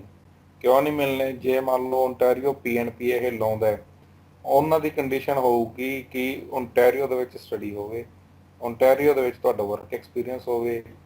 ਇਹ ਥੋੜੇ ਫੈਕਟਰਸ ਆ ਗਏ ਹਨਾ। Apart from these factors there various other factors, ਆਪਾਂ ਉਹਨਾਂ ਵਿੱਚ ਨਹੀਂ ਜਾਵਾਂਗੇ। ਸੋ ਜੇ ਆਪਾਂ PNP ਲਾਉਣੀ ਹੋਵੇ ਹਨਾ, PNP ਤੁਸੀਂ ਸਭ ਤੋਂ ਮੈਕਸਿਮਮ ਪੁਆਇੰਟ ਉੱਥੇ ਹੀ ਕਲੇਮ ਕਰ ਸਕਦੇ ਹੋ ਜਿੱਥੇ ਤੁਸੀਂ ਆਪਦੀ ਸਟੱਡੀ ਕੀਤੀ ਹੈ, ਜਿੱਥੇ ਤੁਸੀਂ ਸ਼ੁਰੂ ਤੋਂ ਰਹਿ ਰਹੇ ਹੋ। ਸੋ ਇਹ ਬੈਨੀਫਿਟ ਹੁੰਦਾ। ਹੁਣ ਤੁਸੀਂ ਇੰਡੀਆ 'ਚ ਤਾਂ ਸੋਚ ਲੈਂਦੇ ਹੋ ਯਾਰ ਕਿ ਮੈਂ ਟੋਰਾਂਟੋ ਜਾਣਾ ਹੈ ਜਾਂ ਮੈਂ ਬਰੈਂਪਟਨ ਜਾਣਾ ਹੈ, ਤੇ ਜਾ ਕੇ 2 ਸਾਲ ਸਟੱਡੀ ਕਰਨ ਤੋਂ ਬਾਅਦ ਮਤਲਬ ਫੇਰ ਵੇਖਦੇ ਹੋ ਅਸੀਂ ਨੋਵਾ ਸਕੋਸ਼ੀਆ ਜਾਈਏ ਜਾਂ ਮੈਨੀਟੋਬਾ ਮੂਵ ਕਰ ਜਾਈਏ, ਸਸਕੈਚੁਅਨ ਮੂਵ ਕਰ ਜਾਈਏ, ਬਟ ਤੁਹਾਡਾ ਜੋ ਮਤਲਬ ਬੇਸ ਆ ਉਹ ਹਿਲੇ ਹੁੰਦਾ। ਇੰਡੀਆ ਤੋਂ ਤੁਰਨ ਤੋਂ ਪਹਿਲਾਂ ਤੁਸੀਂ ਇਹ ਸੋਚ ਕੇ ਚੱਲੋ ਕਿ ਜਿੱਥੇ ਵੀ ਤੁਸੀਂ ਜਾ ਰਹੇ ਹੋ ਤੁਹਾਡੀ PR ਉਦੋਂ ਵਧੀਆ ਹੋਰ ਕਿਤੇ ਨਹੀਂ ਹੋਣੀ। ਰਿਸਰਚ ਕਰਨੀ ਹੈ ਪਹਿਲਾਂ ਕਰੋ। ਹੁਣ ਮੈਨੂੰ ਜ਼ਿਆਦਾਤਰ ਕੁਐਸਚਨ ਕੀ ਆਉਂਦੇ ਆ, ਕਾਫੀ ਲੋਕਾਂ ਦੇ ਆਉਂਦੇ ਆ ਕਿ ਜੀ ਅਸੀਂ ਓਨਟਾਰੀਓ 'ਚ ਡਿਗਰੀ ਤਾਂ ਕਰ ਲਈ, ਮੂਵ ਸਾਨੂੰ ਸ਼ਾਇਦ ਮੈਨੀਟੋਬਾ ਹੋਣਾ ਪਊਗਾ। ਹੁਣ ਇੱਥੇ ਵੀ ਕੀ ਗੜਬੜ ਕੀ ਹੁੰਦੀ ਹੈ, ਮੰਨ ਲਓ ਤੁਸੀਂ ਓਨਟਾਰੀਓ 'ਚ ਪੜ੍ਹ ਕੇ ਮੈਨੀਟੋਬਾ ਜਾ ਰਹੇ ਹੋ ਹਨਾ, ਮੈਨੀਟੋਬਾ ਇੰਪਲੋਇਰ ਨੇ ਕਹਿਣਾ ਯਾਰ ਤੂੰ ਪੜ੍ਹਾਈ ਤਾਂ ਓਨਟਾਰੀਓ ਕੀਤੀ ਹੈ ਤੇ ਪੱਕਾ ਹੋਣ ਵਾਸਤੇ ਤੂੰ ਮੇਰੇ ਕੋਲੇ ਆ ਗਿਆ। ਉਸ ਕੇਸ ਦੇ ਵਿੱਚ ਇੰਪਲੋਇਰ ਵੀ ਤੁਹਾਨੂੰ ਬੁਰੀ ਤਰ੍ਹਾਂ ਲੁੱਟਣਗੇ। ਸੋ ਇਹਦੇ ਵਿੱਚ ਸਿਆਣਪ ਇਹ ਹੁੰਦੀ ਹੈ ਕਿ ਪਹਿਲਾਂ ਤੁਸੀਂ ਆਪਦੀ ਜਿੱਥੇ ਸਟੱਡੀ ਕਰ ਰਹੇ ਹੋ ਪ੍ਰੋਗਰਾਮ ਤੇ ਆਪਦੀ ਜਗ੍ਹਾ ਆਪਦੀ ਵਾਈਸਲੀ ਚੂਜ਼ ਕਰੋ, ਉੱਥੇ ਜਾ ਕੇ ਉੱਥੇ ਹੀ ਰਹਿਣ ਦੀ ਕੋਸ਼ਿਸ਼ ਕਰੋ। ਬਹੁਤ ਸਾਰੇ ਪ੍ਰੋਗਰਾਮਸ ਹੁੰਦੇ ਆ, ਉਹਨਾਂ ਨੂੰ ਐਕਸਪਲੋਰ ਕਰੋ। ਨਹੀਂ ਸਮਝ ਆਉਂਦਾ, ਸਾਡੇ ਵਰਗੇ ਜੋ ਲੀਗਲ ਹੈਕਸ ਕੈਨੇਡਾ ਹੋ ਗਿਆ ਹੈ ਨਾ, ਸਾਡੀ ਟੀਮ ਹੋ ਗਈ, ਸਾਡੇ ਨਾਲ ਕੰਟੈਕਟ ਕਰ ਸਕਦੇ ਹੋ, ਅਸੀਂ ਤੁਹਾਡੀ ਸਪੋਰਟ ਕਰਾਂਗੇ। ਸੋ ਇਹ ਇੱਕ ਸਹੀ ਤਰੀਕਾ ਹੁੰਦਾ ਜਾਣ ਦਾ। ਐਂ ਨਹੀਂ ਹੁੰਦਾ ਵੀ ਮੇਰਾ ਫਲਾਨਾ ਦੋਸਤ ਕਿਊਬੈਕ ਦੇ ਵਿੱਚ ਗਿਆ ਤੇ ਮੈਂ ਵੀ ਉੱਥੇ ਜਾਣਾ, ਜਦ ਕਿ ਆਪਾਂ ਨੂੰ ਜਮਾਂ ਵੀ ਨੌਲੇਜ ਨਹੀਂ ਹੁੰਦੀ, ਆਪਣੀ ਰਿਸਰਚ ਵਰਕ ਨਹੀਂ ਹੁੰਦਾ। ਸੋ ਦਿਸ ਇਜ਼ ਦੀ ਰਾਈਟ ਵੇ ਕਿ ਪਹਿਲਾਂ ਆਪਦੀ ਰਿਸਰਚ ਕਰੋ, ਉਸ ਤੋਂ ਬਾਅਦ 'ਚ ਆਪਦਾ ਡਿਸੀਜ਼ਨ ਲਓ। ਚਲੋ ਹੁਣ ਆਪਾਂ ਗੱਲ ਕਰਦੇ ਹਾਂ ਥੋੜਾ ਜਿਹਾ ਯੂਨੀਵਰਸਿਟੀਜ਼ ਦੇ ਬਾਰੇ ਹੈ ਨਾ। ਅਭੀ ਕੈਨੇਡਾ ਦੇ ਕਾਲਜਿਸ ਵਧੀਆ ਕਿ ਯੂਨੀਵਰਸਿਟੀਜ਼ ਵਧੀਆ, ਜਾਂ ਮਤਲਬ ਜੇ ਦੋਵੇਂ ਮਿਲਦੀਆਂ ਹੁਣ ਬੱਚੇ ਨੂੰ ਕੀ ਚੂਜ਼ ਕਰਨਾ ਚਾਹੀਦਾ? ਦੇਖੋ ਇਹਦਾ ਕੋਈ ਮਤਲਬ ਮੈਂ ਨਹੀਂ ਕਹੂੰਗਾ ਵੀ ਬਹੁਤ ਜ਼ਿਆਦਾ ਕੋਈ ਮਤਲਬ ਪੋਜ਼ਿਟਿਵ ਨੈਗੇਟਿਵ ਜਾਂ ਸਹੀ ਗਲਤ ਦਾ ਆਨਸਰ ਨਹੀਂ ਦੇ ਸਕਦਾ ਗਾ, ਕਿਉਂਕਿ ਕੈਨੇਡਾ ਵਧੀਆ ਇੱਕ ਡਿਵੈਲਪ ਕੰਟਰੀ ਹੈ, ਕਾਲਜਿਸ ਵੀ ਉਨੇ ਹੀ ਵਧੀਆ ਇੱਥੇ, ਯੂਨੀਵਰਸਿਟੀਜ਼ ਵੀ ਉਨੀਆਂ ਹੀ ਵਧੀਆ। ਪਰ ਇਹ ਡਿਪੈਂਡ ਕਰਦਾ ਵੀ ਕਈ ਵਾਰੀ ਕੀ ਹੁੰਦਾ ਵੀ ਤੁਸੀਂ ਕੋਰਸ ਕੋਈ ਲੈਣਾ ਚਾਹੁੰਦੇ ਹੁੰਦੇ ਹੋ, ਉਹ ਕਾਲਜ ਦੇ ਵਿੱਚ ਅਵੇਲੇਬਲ ਨਹੀਂ ਹੁੰਦਾ, ਉਹ ਯੂਨੀਵਰਸਿਟੀ ਦੇ ਵਿੱਚ ਹੀ ਮਿਲਦਾ। ਜਾਂ ਕਈ ਵਾਰੀ ਕੀ ਹੁੰਦਾ ਵੀ ਕਾਲਜ ਦੇ ਵਿੱਚ ਤੁਹਾਨੂੰ ਇਨਵਾਇਰਮੈਂਟ, ਜਿਵੇਂ ਆਪਾਂ ਦੇਖੀਦਾ ਥੋੜ੍ਹੀਆਂ ਐਗਜ਼ਾਮਪਲ ਹੈਗੀਆਂ ਕਾਲਜਿਸ ਦੇ, ਇਨਵਾਇਰਮੈਂਟ ਨਹੀਂ ਵਧੀਆ ਬਈ ਉੱਥੇ ਆਪਣੇ ਮਤਲਬ ਪੜ੍ਹਾਈ ਆਪਾਂ ਸੁਣਦੇ ਹਾਂ, ਜਿਵੇਂ ਆਪਣਾ ਐਕਸਪੀਰੀਅੰਸ ਤਾਂ ਹੁੰਦਾ ਨਹੀਂ, ਬੰਦਾ ਇੱਕ ਸੁਣ ਕੇ ਡਿਸੀਜ਼ਨ ਲੈਂਦਾ ਇਹਨਾਂ ਚੀਜ਼ਾਂ ਦੇ ਵੀ ਫਲਾਣੇ ਕਾਲਜ ਤਾਂ ਜੀ ਨਾ ਕਲਾਸਾਂ ਲੱਗਦੀਆਂ, ਨਾ ਕੁਛ, ਮਤਲਬ ਜਾਣਾ ਸਿੱਧਾ ਅਟੈਂਡੈਂਸ ਦੇਣ ਲੱਗਦੀ ਗੀ, ਵੀ ਇਕੱਲੇ ਪੇਪਰ ਦੇ ਕੇ ਆ ਜਾਓ। ਵੀ ਇਹੋ ਜਿਹੇ ਕਾਲਜ ਦੇ ਵਿੱਚ ਮੈਨੂੰ ਨਹੀਂ ਲੱਗਦਾ ਵੀ ਜਾਣ ਦਾ ਕੋਈ ਫਾਇਦਾ ਹੁੰਦਾ। ਤੇ ਯੂਨੀਵਰਸਿਟੀਆਂ ਦੇ ਵਿੱਚ ਥੋੜ੍ਹਾ ਜਿਹਾ ਇਸ ਚੀਜ਼ ਨੂੰ ਲੈ ਕੇ ਡਿਸਿਪਲਿਨ ਹੁੰਦਾ ਵੀ ਇੱਕ, ਨਾਲੇ ਤਾਂ ਉਹ ਵਧੀਆ ਇੱਕ ਉਹਨਾਂ ਦੀ ਇਮੇਜ ਬਣਦੀ ਹੈ, ਰੈਪੂਟੇਸ਼ਨ ਹੁੰਦੀ ਹੈ ਯੂਨੀਵਰਸਿਟੀਜ਼ ਦੀ। ਦੂਜੀ ਗੱਲ, ਯੂਨੀਵਰਸਿਟੀਆਂ ਮਤਲਬ ਇੰਨੀਆਂ ਲਾਈਟ ਨਹੀਂ ਲੈਂਦੀਆਂ ਹੈਗੀਆਂ ਪੜ੍ਹਾਈ ਨੂੰ, ਪ੍ਰੋਪਰ ਕਲਾਸਿਸ ਲੈਂਦੀਆਂ ਉਹ, ਵਧੀਆ ਮਤਲਬ ਉਹਨਾਂ ਨੂੰ ਇਨਵਾਇਰਮੈਂਟ ਕ੍ਰੀਏਟ ਕਰਦੇ ਆ। ਤੇ ਦੂਜੀ ਗੱਲ, ਥੋੜ੍ਹੀ ਜਿਹੀ ਵੇਟੇਜ ਵੀ ਇਸ ਚੀਜ਼ ਦੀ ਜ਼ਿਆਦਾ ਹੁੰਦੀ ਹੈ ਵੀ ਜੇ ਤੁਸੀਂ ਰਿਕੋਗਨਾਈਜ਼ਡ ਯੂਨੀਵਰਸਿਟੀ ਤੋਂ ਆਪਦੀ ਡਿਗਰੀ ਕਰਦੇ ਹੋ, ਕੱਲ੍ਹ ਨੂੰ ਤੁਹਾਨੂੰ ਜੋਬ ਲੈਣ ਦੇ ਵਿੱਚ ਵੀ ਮਤਲਬ ਉਹ ਹੈਲਪਫੁਲ ਹੁੰਦੀ ਹੈ। CBU ਹਮੇਸ਼ਾ ਹੱਥਾਂ ਤੇ ਸਾਥ ਦਿੰਦੀ ਆਈ ਹੈ। ਇਹ CBU ਦੀ ਇੱਕ ਮਤਲਬ ਵਧੀਆ ਪਲੱਸ ਪੁਆਇੰਟ ਜਾਂ ਪੋਜ਼ੀਟਿਵ ਇੱਕ ਉਹਨਾਂ ਵਾਸਤੇ ਮਤਲਬ ਕਮੈਂਟ ਕਹੂੰਗਾ ਮੈਂ ਵੀ ਪੋਜ਼ੀਟਿਵ ਕਮੈਂਟ ਹੈ CBU ਨੂੰ, ਵੀ ਉਹ ਇੰਟਰਨੈਸ਼ਨਲ ਸਟੂਡੈਂਟਸ ਨੂੰ ਬਹੁਤ ਵੈਲਕਮਿੰਗ ਹੈ। ਵੀ ਇਹ ਮਹਿਸੂਸ ਨਹੀਂ ਕਰਾਉਂਦੇ ਕਿ ਵੀ ਆਪਾਂ ਕਿ ਅਲੱਗ ਕੰਟਰੀ ਦੇ ਵਿੱਚ ਆ ਕੇ ਪੜ੍ਹ ਰਹੇ ਹਾਂ। ਆਪਾਂ ਨੂੰ ਸਿਰਫ ਉਹੀ ਫੀਲ ਹੁੰਦਾ ਹੈ ਵੀ ਜਿਵੇਂ ਬਾਕੀ ਉੱਥੇ ਡੋਮੈਸਟਿਕ ਸਟੂਡੈਂਟ ਪੜ੍ਹਦੇ ਆ ਉਹਨਾਂ ਨਾਲ ਦੀ ਆਪਾਂ ਉੱਥੇ ਸੇਮ ਇਕੁਅਲ ਟ੍ਰੀਟਮੈਂਟ ਦਿੰਦੇ ਆ। ਤੇ ਦੂਜੀ ਗੱਲ ਇਹ ਹੈ ਵੀ ਉਹ ਇੰਟਰਨੈਸ਼ਨਲ ਸਟੂਡੈਂਟਸ ਨੂੰ ਲੈਂਗੁਏਜ ਦੇ ਵਿੱਚ ਬਹੁਤ ਵਧੀਆ ਹੈਲਪ ਕਰਦੇ ਆ। ਇਸ ਚੀਜ਼ ਨੂੰ ਉਹ ਸਮਝਦੇ ਆ ਵੀ ਜਿੰਨੇ ਵੀ ਇੰਟਰਨੈਸ਼ਨਲ ਸਟੂਡੈਂਟਸ ਹੈ, ਬਹੁਤਿਆਂ ਦੀ ਇੰਗਲਿਸ਼ ਹੈ ਜਿਹੜੀ ਫਸਟ ਲੈਂਗੁਏਜ ਨਹੀਂ ਹੁੰਦੀ ਗੀ, ਤਾਂ ਇਹਦੇ ਵਿੱਚ ਵੀ ਉਹ ਵਧੀਆ ਅਸਿਸਟੈਂਟ ਦਿੰਦੇ ਆ ਵੀ ਜੇ ਕਿਸੇ ਨੂੰ ਲੋੜ ਹੈ, ਜਾਂ ਪ੍ਰੋਫੈਸਰ ਵਧੀਆ ਸਮਝਦੇ ਆ ਵੀ ਜੇ ਕਿਸੇ ਨੂੰ ਨਹੀਂ ਸਮਝ ਆਉਂਦਾ ਤਾਂ ਉਹਨੂੰ ਮਤਲਬ ਪਰਸਨਲ ਗਾਈਡੈਂਸ ਦੇ ਕੇ ਜਾਂ ਮਤਲਬ ਵਧੀਆ ਇਸ ਤਰ੍ਹਾਂ ਟ੍ਰੀਟਮੈਂਟ ਦਿੰਦੇ ਆ। ਜਿਹੜੀ ਇੱਥੋਂ ਰਿਕੋਗਨਾਈਜ਼ਡ ਯੂਨੀਵਰਸਿਟੀ ਦੀ ਗੱਲ ਕੀਤੀ ਹੈ ਨਾ, ਮੈਂ ਵੀ ਉਸ ਲਈ ਇੱਕ ਚੀਜ਼ ਦੱਸਦਾ ਬਈ, ਲੀਗਲ ਹੈਕਸ ਕੈਨੇਡਾ ਦੇ YouTube ਚੈਨਲ ਤੇ ਇੱਕ ਸਪੈਸ਼ਲ ਵੀਡੀਓ ਬਣਾਈ ਹੋਈ ਹੈ ਜਿੱਥੇ ਤੁਸੀਂ ਚੈੱਕ ਕਰ ਸਕਦੇ ਹੋ ਕਿ ਕਾਲਜ ਰਿਕੋਗਨਾਈਜ਼ਡ ਹੈਗਾ ਕਿ ਨਹੀਂ ਹੈਗਾ। ਰਿਕੋਗਨਾਈਜ਼ ਮਤਲਬ ਕੈਨੇਡਾ ਦੀ DLI ਲਿਸਟ ਵਿੱਚ ਹੈਗਾ ਕਿ ਨਹੀਂ ਹੈਗਾ। DLI ਲਿਸਟ ਕੀ ਹੁੰਦੀ ਹੈ, designated learning institutes of Canada, ਠੀਕ ਹੈ। ਉਹਦੇ ਵਿੱਚ ਨਾਮ ਹੋਣਾ ਜ਼ਰੂਰੀ ਹੈ, ਪਹਿਲੀ ਕੰਡੀਸ਼ਨ। ਤੇ ਦੂਸਰੀ, ਜਿਹੜਾ ਕਾਲਜ ਹੈ ਜਾਂ ਯੂਨੀਵਰਸਿਟੀ ਹੈ ਤੁਹਾਡੀ PGWP ਵਾਸਤੇ ਤੁਹਾਨੂੰ ਹੈਲਪ ਕਰ ਸਕਦਾ ਹੈ ਨਹੀਂ ਕਰ ਸਕਦਾ। ਸੋ ਇਹ ਵੀ ਬਹੁਤ ਇੰਪੋਰਟੈਂਟ ਹੈ, ਇੰਡੀਆ ਵਿੱਚੋਂ ਹੀ ਚੈੱਕ ਕਰਕੇ ਜਾਣਾ। ਕੁਛ ਯੂਨੀਵਰਸਿਟੀਜ਼ ਹੁੰਦੀਆਂ PGWP ਦਿੰਦੀਆਂ ਤਾਂ ਹੈ, ਬਟ ਸਰਟਨ ਕੋਰਸਿਸ ਲਈ ਜਾਂ ਸਰਟਨ ਪ੍ਰੋਗਰਾਮਸ ਲਈ ਐਲੀਜੀਬਲ ਹੁੰਦੀਆਂ ਹੈ ਨਾ ਉਹ।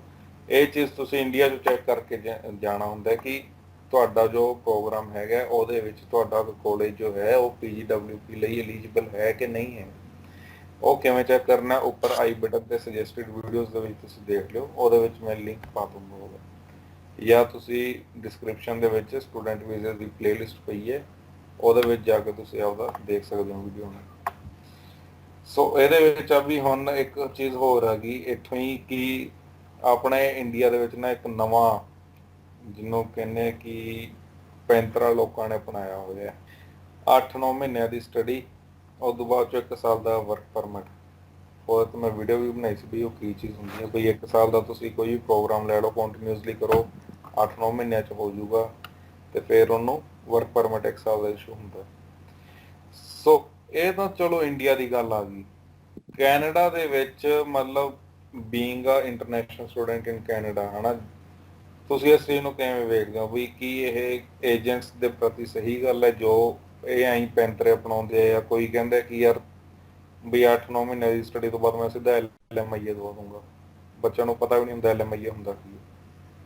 ਸੋ ਕੀ ਇਹ ਏਜੰਟਸ ਨੂੰ ਇਹੋ ਜਿਹਾ ਕੁਝ ਕਰਨਾ ਚਾਹੀਦਾ ਹੈ, ਨਹੀਂ ਕਰਨਾ ਚਾਹੀਦਾ, ਬੀਇੰਗ ਇੰਟਰਨੈਸ਼ਨਲ ਸਟੂਡੈਂਟ, ਕੀ ਵਿਚਾਰ ਹੈ? ਦੇਖੋ, ਮੈਂ ਤਾਂ ਇਹਨੂੰ ਮਤਲਬ ਸਿੰਪਲ ਲੈਂਗੁਏਜ ਦੇ ਵਿੱਚ ਇਹੀ ਕਹੂੰਗਾ ਵੀ ਇਹ ਇੱਕ ਗੁੰਮਰਾਹ ਕਰਨ ਦੀ ਟੈਕਨੀਕ ਹੈ ਜਿਹੜੀ ਕਿ ਕੰਸਲਟੈਂਟਸ ਵਰਤਦੇ ਆ ਸਿਰਫ ਇੱਕ ਸਟੂਡੈਂਟਸ ਤੋਂ ਪੈਸੇ ਬਣਾਉਣ ਵਾਸਤੇ। ਕਿਉਂਕਿ ਮੈਂ ਇੱਥੇ ਅੱਜ ਤੱਕ ਨਹੀਂ ਸੁਣਿਆਗਾ ਵੀ ਕੋਈ ਵੀ ਬੰਦਾ 1 ਸਾਲ ਦੀ ਪੜ੍ਹਾਈ ਕਰਕੇ ਆਪਦਾ ਵਰਕ ਐਕਸਪੀਰੀਅੰਸ ਲੈ ਕੇ ਤੇ ਕੋਈ PR ਹੋ ਗਿਆ ਹੋਵੇ। ਕਿਸੇ ਵੀ ਪ੍ਰੋਗਰਾਮ ਦੀ ਆਪਾਂ ਗੱਲ ਕਰੀਏ, ਜਿਹੜੇ ਵੀ ਇੱਥੇ ਮਤਲਬ ਆਪਾਂ ਨੂੰ ਪੀਆਰ ਦੇ ਪ੍ਰੋਗਰਾਮ ਜਿੰਨੇ ਵੀ ਚੱਲਦੇ ਆ, ਉਹਨਾਂ ਦੀ ਗੱਲ ਕਰੀਏ, ਹਰੇਕ ਦੇ ਵਿੱਚ ਮਿਨੀਮਮ ਰਿਕੁਆਇਰਮੈਂਟ ਹੁੰਦੀ ਹੈ ਵੀ ਤੁਹਾਡੀ 16 ਮੰਥਸ ਦੀ ਰੈਗੂਲਰ ਕੰਟੀਨਿਊ ਸਟੱਡੀ ਹੋਵੇ। ਤਾਂ ਇਸ ਚੀਜ਼ ਨੂੰ ਦੇਖੀਏ ਤਾਂ ਕਿਸੇ ਵੀ ਤਰੀਕੇ ਨਾਲ ਇਹ ਚੀਜ਼ ਪੋਸੀਬਲ ਨਹੀਂ ਵੀ ਤੁਸੀਂ 1 ਸਾਲ ਇੱਥੇ ਪੜ੍ਹੋ ਤੇ ਤੁਸੀਂ ਵਰਕ ਪਰਮਿਟ ਲਓ ਤੇ ਤੁਹਾਡੀ ਹੁਣ ਪੀਆਰ ਲੱਗ ਜਾਏ। ਇਹ ਤਾਂ ਮਤਲਬ ਇੱਕ ਚੀਜ਼ ਤਾਂ ਇਹ ਆ ਗਿਆ ਨਾ ਬਈ, ਇਹ ਤਾਂ ਇੱਕ ਸਾਈਡ ਆ ਗਈ ਕੋਇਨ ਦੀ, ਬਈ ਜੋ ਲੀਗਲੀ ਗਵਰਨਮੈਂਟ ਕਹਿੰਦੀ ਵੀ ਹੈ ਕਿ ਤੁਸੀਂ 1 ਸਾਲ ਦਾ ਮਤਲਬ ਸਟੱਡੀ ਕਰੋ ਤੇ ਉਦੋਂ ਬਾਅਦ 'ਚ 1 ਸਾਲ ਦਾ ਵਰਕ ਪਰਮਿਟ ਹੈ, ਜਦ ਕਿ 2 ਸਾਲ ਦੇ ਸਟੱਡੀ ਪਰਮਿਟ ਤੋਂ ਬਾਅਦ 3 ਸਾਲ ਦਾ ਵਰਕ ਪਰਮਿਟ ਮਿਲਦਾ ਹੈ। ਸੋ ਇਹ ਤਾਂ ਲੀਗਲੀ ਆ ਗਈ ਹੈ ਨਾ, ਇਹਦੇ ਵਿੱਚ ਆਪਾਂ ਨੂੰ ਕੋਈ ਡਾਊਟ ਨਹੀਂ ਬਈ ਠੀਕ ਹੈ। ਬਟ ਇੱਥੇ ਮੈਂ ਗੱਲ ਕੀ ਕਰ ਰਿਹਾ, ਕੁਛ ਏਜੰਟਸ ਕਲੇਮ ਕਰਦੇ ਆ ਬੱਚਿਆਂ ਨੂੰ ਗੁੰਮਰਾਹ ਕਰਨ ਦੀ, ਮੈਂ ਤਾਂ ਗੁੰਮਰਾਹ ਹੀ ਕਹੂੰਗਾ ਯਾਰ, ਕਿ ਗੁੰਮਰਾਹ ਕਰਨ ਦੀ ਕੋਸ਼ਿਸ਼ ਕਰਦੇ ਆ ਕਿ ਤੁਸੀਂ ਇੱਕ ਵਾਰੀ ਸਟੱਡੀ ਕੰਪਲੀਟ ਕਰੋ, ਉਸ ਤੋਂ ਬਾਅਦ ਸਿੱਧੀ ਤੁਹਾਨੂੰ LMIA ਦਵਾ ਦਾਂਗੇ। ਨਹੀਂ, ਮੈਨੂੰ ਨਹੀਂ ਲੱਗਦਾ ਇਹ ਚੀਜ਼ ਕਿਸੇ ਵੀ ਹੱਦ ਤੱਕ ਪੋਸੀਬਲ ਹੈ ਤੇ ਨਾ ਹੀ ਮੈਂ ਸਟੂਡੈਂਟਸ ਨੂੰ ਕਹਿਣਾ ਚਾਹੂੰਗਾ ਵੀ ਇਹੋ ਜਿਹੇ ਕਦੇ ਵੀ ਨਾ ਕੋਈ ਵੀ ਇਹੋ ਜਿਹੀ ਚੀਜ਼ ਨੂੰ ਮਤਲਬ ਤੁਸੀਂ ਕਾਹਲੀ ਦੇ ਵਿੱਚ ਅਸੈਪਟ ਕਰੋ। ਵੀ ਜੇ ਤੁਸੀਂ ਸਹੀ ਲੀਗਲ ਪ੍ਰੋਸੈਸ ਦੇ ਥਰੂ ਜਾਓਗੇ ਤਾਂ ਉਹ ਚੀਜ਼ ਵਧੀਆ ਤੇ ਸੌਖੀ ਚੀਜ਼ ਹੋ ਜਾਂਦੀ ਹੈ। ਕਈ ਵਾਰੀ ਆਪਾਂ ਸ਼ਾਰਟਕਟ ਲੱਭਦੇ ਤਾਂ ਆਪਾਂ ਆਪਦਾ ਮਤਲਬ ਸਾਰਾ ਕੁਝ ਗਵਾ ਬੈਠਦੇ ਹਾਂ। ਸੋ ਇੱਕ ਇਹ ਬਹੁਤ ਜ਼ਰੂਰੀ ਮੈਸੇਜ ਹੈ ਜੀ ਸਾਰੇ ਵਿਊਜ਼ ਨੂੰ ਜੋ ਵੀ ਦੇਖ ਰਹੇ, ਕਿ ਯਾਰ ਕੋਈ ਵੀ ਕੰਸਲਟੈਂਟ ਹੈ ਨਾ, ਬਹੁਤ ਸੋਚ ਸਮਝ ਕੇ ਉਹਦੀਆਂ ਗੱਲਾਂ ਤੇ ਭਰੋਸਾ ਕਰਿਆ ਕਰੋ। ਸਾਰੇ ਏਜੰਟ ਚੰਗੇ ਵੀ ਨਹੀਂ ਤੇ ਸਾਰੇ ਏਜੰਟ ਮਾੜੇ ਵੀ ਨਹੀਂ, ਤੇ ਆਪਣਾ ਕੰਮ ਨਹੀਂ, ਲੀਗਲ ਹੈਕਸ ਕੈਨੇਡਾ ਦਾ ਕੰਮ ਨਹੀਂ ਕਿਸੇ ਦੇ ਪੇਟ ਤੇ ਲੱਤ ਮਾਰਨੀ। ਸੋ ਜੋ ਵੀ ਜੈਨੂਇਨ ਇਨਫੋਰਮੇਸ਼ਨ ਹੈ, ਸਾਡੀ ਜੋ ਕਮਿਊਨਿਟੀ ਹੈ ਲੀਗਲ ਹੈਕਸ ਕੈਨੇਡਾ, ਇਹਦੇ ਚ ICCRC ਮੈਂਬਰਸ ਹੀ ਕੰਮ ਕਰ ਰਹੇ ਨਾਲ ਮੇਰੇ। ਸੋ ਅਸੀਂ ਇੱਕ ਕਮਿਊਨਿਟੀ ਸਰਵਿਸ ਜਾਂ ਸੋਸਾਇਟੀ ਦੀ ਸਰਵਿਸ ਨੂੰ ਮੱਦੇਨਜ਼ਰ ਰੱਖਦੇ ਹੋਏ ਜੋ ਚੈਨਲ ਹੈ ਸ਼ੁਰੂ ਕੀਤਾ ਹੈ। ਸੋ ਜੋ ਮਤਲਬ ਰੀਸੈਂਟਲੀ ਆਪਦੀ ਸਟੱਡੀ ਕੰਪਲੀਟ ਕਰਕੇ ਹਟਿਆ ਇੰਟਰਨੈਸ਼ਨਲ ਸਟੂਡੈਂਟ, ਉਹਨੇ ਵੀ ਇਹੀ ਚੀਜ਼ ਆਖੀ ਹੈ, ਇਹਨਾਂ ਚੱਕਰਾਂ ਦੇ ਵਿੱਚ ਨਾ ਪਿਆ ਕਰੋ। ਤੁਹਾਨੂੰ ਕਿਤੇ ਵੀ ਡਾਊਟ ਹੈ, ਤੁਸੀਂ ਲੀਗਲ ਹੈਕਸ ਕੈਨੇਡਾ ਨੂੰ ਐਕਸਪਲੋਰ ਕਰੋ, ਉੱਥੇ ਵੀਡੀਓਜ਼ ਦੇਖੋ, ਜੇ ਕਿਤੇ ਡਾਊਟ ਹੈ ਕੁਐਸਚਨ ਉਹਨੂੰ ਕਮੈਂਟ ਕਰਕੇ ਪੁੱਛੋ ਨਾ, ਉੱਥੇ ਮੈਂ ਆਨਸਰ ਵੀ ਕਰਦੇ ਹਾਂ ਤੇ ਵੀਡੀਓ ਵੀ ਬਣਾ ਦਿੰਦੇ ਜੇ ਮੈਨੂੰ ਰਿਕੁਆਇਰਡ ਹੋਵੇ ਤਾਂ। ਸੋ ਅਭੀ ਮੂਵਿੰਗ ਔਨ ਨੈਕਸਟ ਕੁਐਸਚਨ, ਆਪਣਾ ਅਗਲਾ ਆ ਗਿਆ ਜੀ, ਜਿਹੜੇ ਐਮਪਲੋਇਰਸ ਇੱਥੇ ਹੈਗੇ ਬਹੁਤ ਜਿਹੜਾ ਮਤਲਬ ਕੌਂਟਰਾਡਿਕਟਰੀ ਕਹਿ ਲਓ ਹੈ ਨਾ, ਜੇ ਤੇ ਕਲੈਸ਼ ਹੁੰਦਾ ਹੈ ਲੋਕਾਂ ਦਾ। ਐਮਪਲੋਇਰਸ ਪੈਸੇ ਘੱਟ ਦਿੰਦੇ ਆ, ਪੈਸੇ ਨਹੀਂ ਦਿੰਦੇ, ਕੰਮ ਕਰਾ ਲੈਂਦੇ ਆ, ਕੀ ਸੱਚਾਈ ਹੈ ਇਹਦੀ? ਦੇਖੋ ਮੈਂ ਇਹ ਜ਼ਿਆਦਾਤਰ ਜਿਹੜਾ ਹੁੰਦਾ ਇੰਟਰਨੈਸ਼ਨਲ ਸਟੂਡੈਂਟਸ ਲਈ ਹੁੰਦਾ, ਵਰਕ ਪਰਮਿਟ ਜਾਂ PR ਕੋਲੇ ਤਾਂ ਉਹ ਮੰਨ ਲਓ ਰਾਈਟਸ ਹੈਗੀਆਂ, ਉਹ ਲੜ ਸਕਦੀ ਹੈ। ਇੰਟਰਨੈਸ਼ਨਲ ਸਟੂਡੈਂਟਸ ਲਈ ਕੀ ਕਹਿਣਾ ਚਾਹੁੰਦੇ? ਦੇਖੋ ਮੈਂ ਤਾਂ ਇਸ ਚੀਜ਼ ਨੂੰ ਲੈ ਕੇ ਆਪਦੇ ਆਪ ਨੂੰ ਖੁਸ਼ਕਿਸਮਤ ਸਮਝਦਾ ਹਾਂ ਵੀ ਮੇਰੇ ਨਾਲ ਇਹ ਚੀਜ਼ ਨਹੀਂ ਹੋਈ 2 ਸਾਲਾਂ ਦੇ ਵਿੱਚ। ਪਰ ਇਹ ਚੀਜ਼ ਮੇਰੇ ਜਿਵੇਂ ਫਰੈਂਡਸ ਸੀਗੇ ਨਾਲ, ਜਾਂ ਜਿਵੇਂ ਕੁਛ ਨੋਵਾ ਸਕੋਸ਼ੀਆ 'ਚ ਰਹਿੰਦੇ ਆ, ਕੁਛ ਜਿਵੇਂ ontario ਦੇ ਵਿੱਚ ਰਹਿੰਦੇ ਆ, ਉਹਨਾਂ ਤੋਂ ਸੁਣਨ ਨੂੰ ਮਿਲਦੀਆਂ ਬਈ ਐਮਪਲੋਇਰ ਆ ਜਿਹੜੇ ਉਹ ਪੈਸੇ ਨਹੀਂ ਦਿੰਦੇ ਜਾਂ ਘੱਟ ਦੇ ਦਿੰਦੇ ਆ, ਪਰ ਉਹ ਕੰਮ ਕਰਾ ਲੈਂਦੇ ਆ। ਜਾਂ ਕਈ ਵਾਰੀ ਕੀ ਹੁੰਦਾ ਹੈ ਵੀ ਕਿਤੇ ਕੀ ਹੁੰਦਾ ਵੀ ਉਹ ਆਪਣੇ ਕੋਈ ਲੀਗਲ ਡਾਕੂਮੈਂਟ ਰੱਖ ਲੈਂਦੇ ਆ, ਬਾਅਦ ਚੋਂ ਆਪਾਂ ਨੂੰ ਤੰਗ ਕਰਦੇ ਆ। ਤਾਂ ਮਤਲਬ ਨੋਵਾ ਸਕੋਸ਼ੀਆ ਦੇ ਵਿੱਚ ਜਾਂ ਮੇਰੀ ਸਿਡਨੀ ਦੇ ਵਿੱਚ ਮਤਲਬ ਇਸ ਚੀਜ਼ ਨੂੰ ਲੈ ਕੇ ਬਹੁਤ ਥੋੜੇ ਕੇਸ ਆਏ ਆ।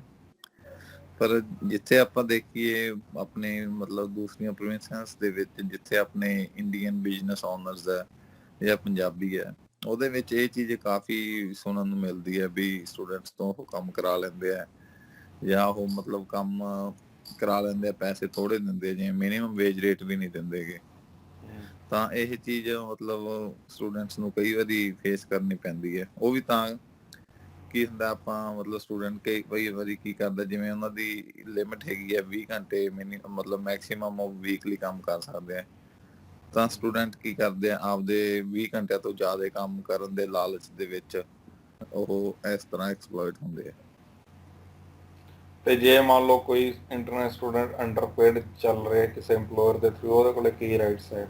ਆਈ ਹੋਪ ਜ਼ਿਆਦਾਤਰ ਬੱਚਿਆਂ ਨੂੰ ਪਤਾ ਹੀ ਨਹੀਂ ਹੁੰਦਾ ਕਿ ਉਹਦਾ ਕੀ ਹੱਕ ਹੈ, ਕੀ ਕਰ ਸਕਦੇ ਆ ਇਸ ਚੀਜ਼ ਤੋਂ ਬਚਣ ਵਾਸਤੇ, ਕੀ ਕਰਨਾ ਚਾਹੀਦਾ ਉਹਨਾਂ ਨੂੰ? ਬਿਲਕੁਲ, ਇਹ ਜਿਹੜਾ ਮਤਲਬ ਕੈਨੇਡਾ ਮਿਨੀਮਮ ਵੇਜ ਸੈੱਟ ਕਰਦਾ, ਇਹ ਪ੍ਰੋਵਿੰਸ ਦੇ ਵਿੱਚ ਹਰ ਇੱਕ ਬੰਦੇ ਤੇ ਲਾਗੂ ਹੁੰਦਾ ਵੀ ਭਲਾ ਉਹ ਉੱਥੇ ਪਰਮਾਨੈਂਟ ਸਿਟੀਜ਼ਨ ਹੈ ਜਾਂ ਉਹ ਸਟੂਡੈਂਟ ਹੈ ਜਾਂ ਉਹ ਵਰਕ ਵੀਜ਼ੇ ਤੇ ਗਿਆ ਹੈ, ਤਾਂ ਇਹ ਜਿਹੜਾ ਮਿਨੀਮਮ ਵੇਜ ਹੈ ਇਹ ਹਰ ਬੰਦੇ ਤੇ ਇਕੁਅਲੀ ਅਪਲਾਈ ਹੁੰਦਾ ਹੈ। ਵੀ ਜੇ ਤੁਸੀਂ ਕਿਸੇ EMPLOYER ਕੋਲ ਕੰਮ ਕਰਦੇ ਹੋ ਤਾਂ ਤੁਹਾਨੂੰ ਉਹ ਮਿਨੀਮਮ ਜਿਹੜਾ ਵੇਜ ਰੇਟ ਉਸ ਪ੍ਰੋਵਿੰਸ ਦਾ ਹੋਊਗਾ ਉਹ ਮਿਲੂਗਾ ਹੀ ਮਿਲੂਗਾ।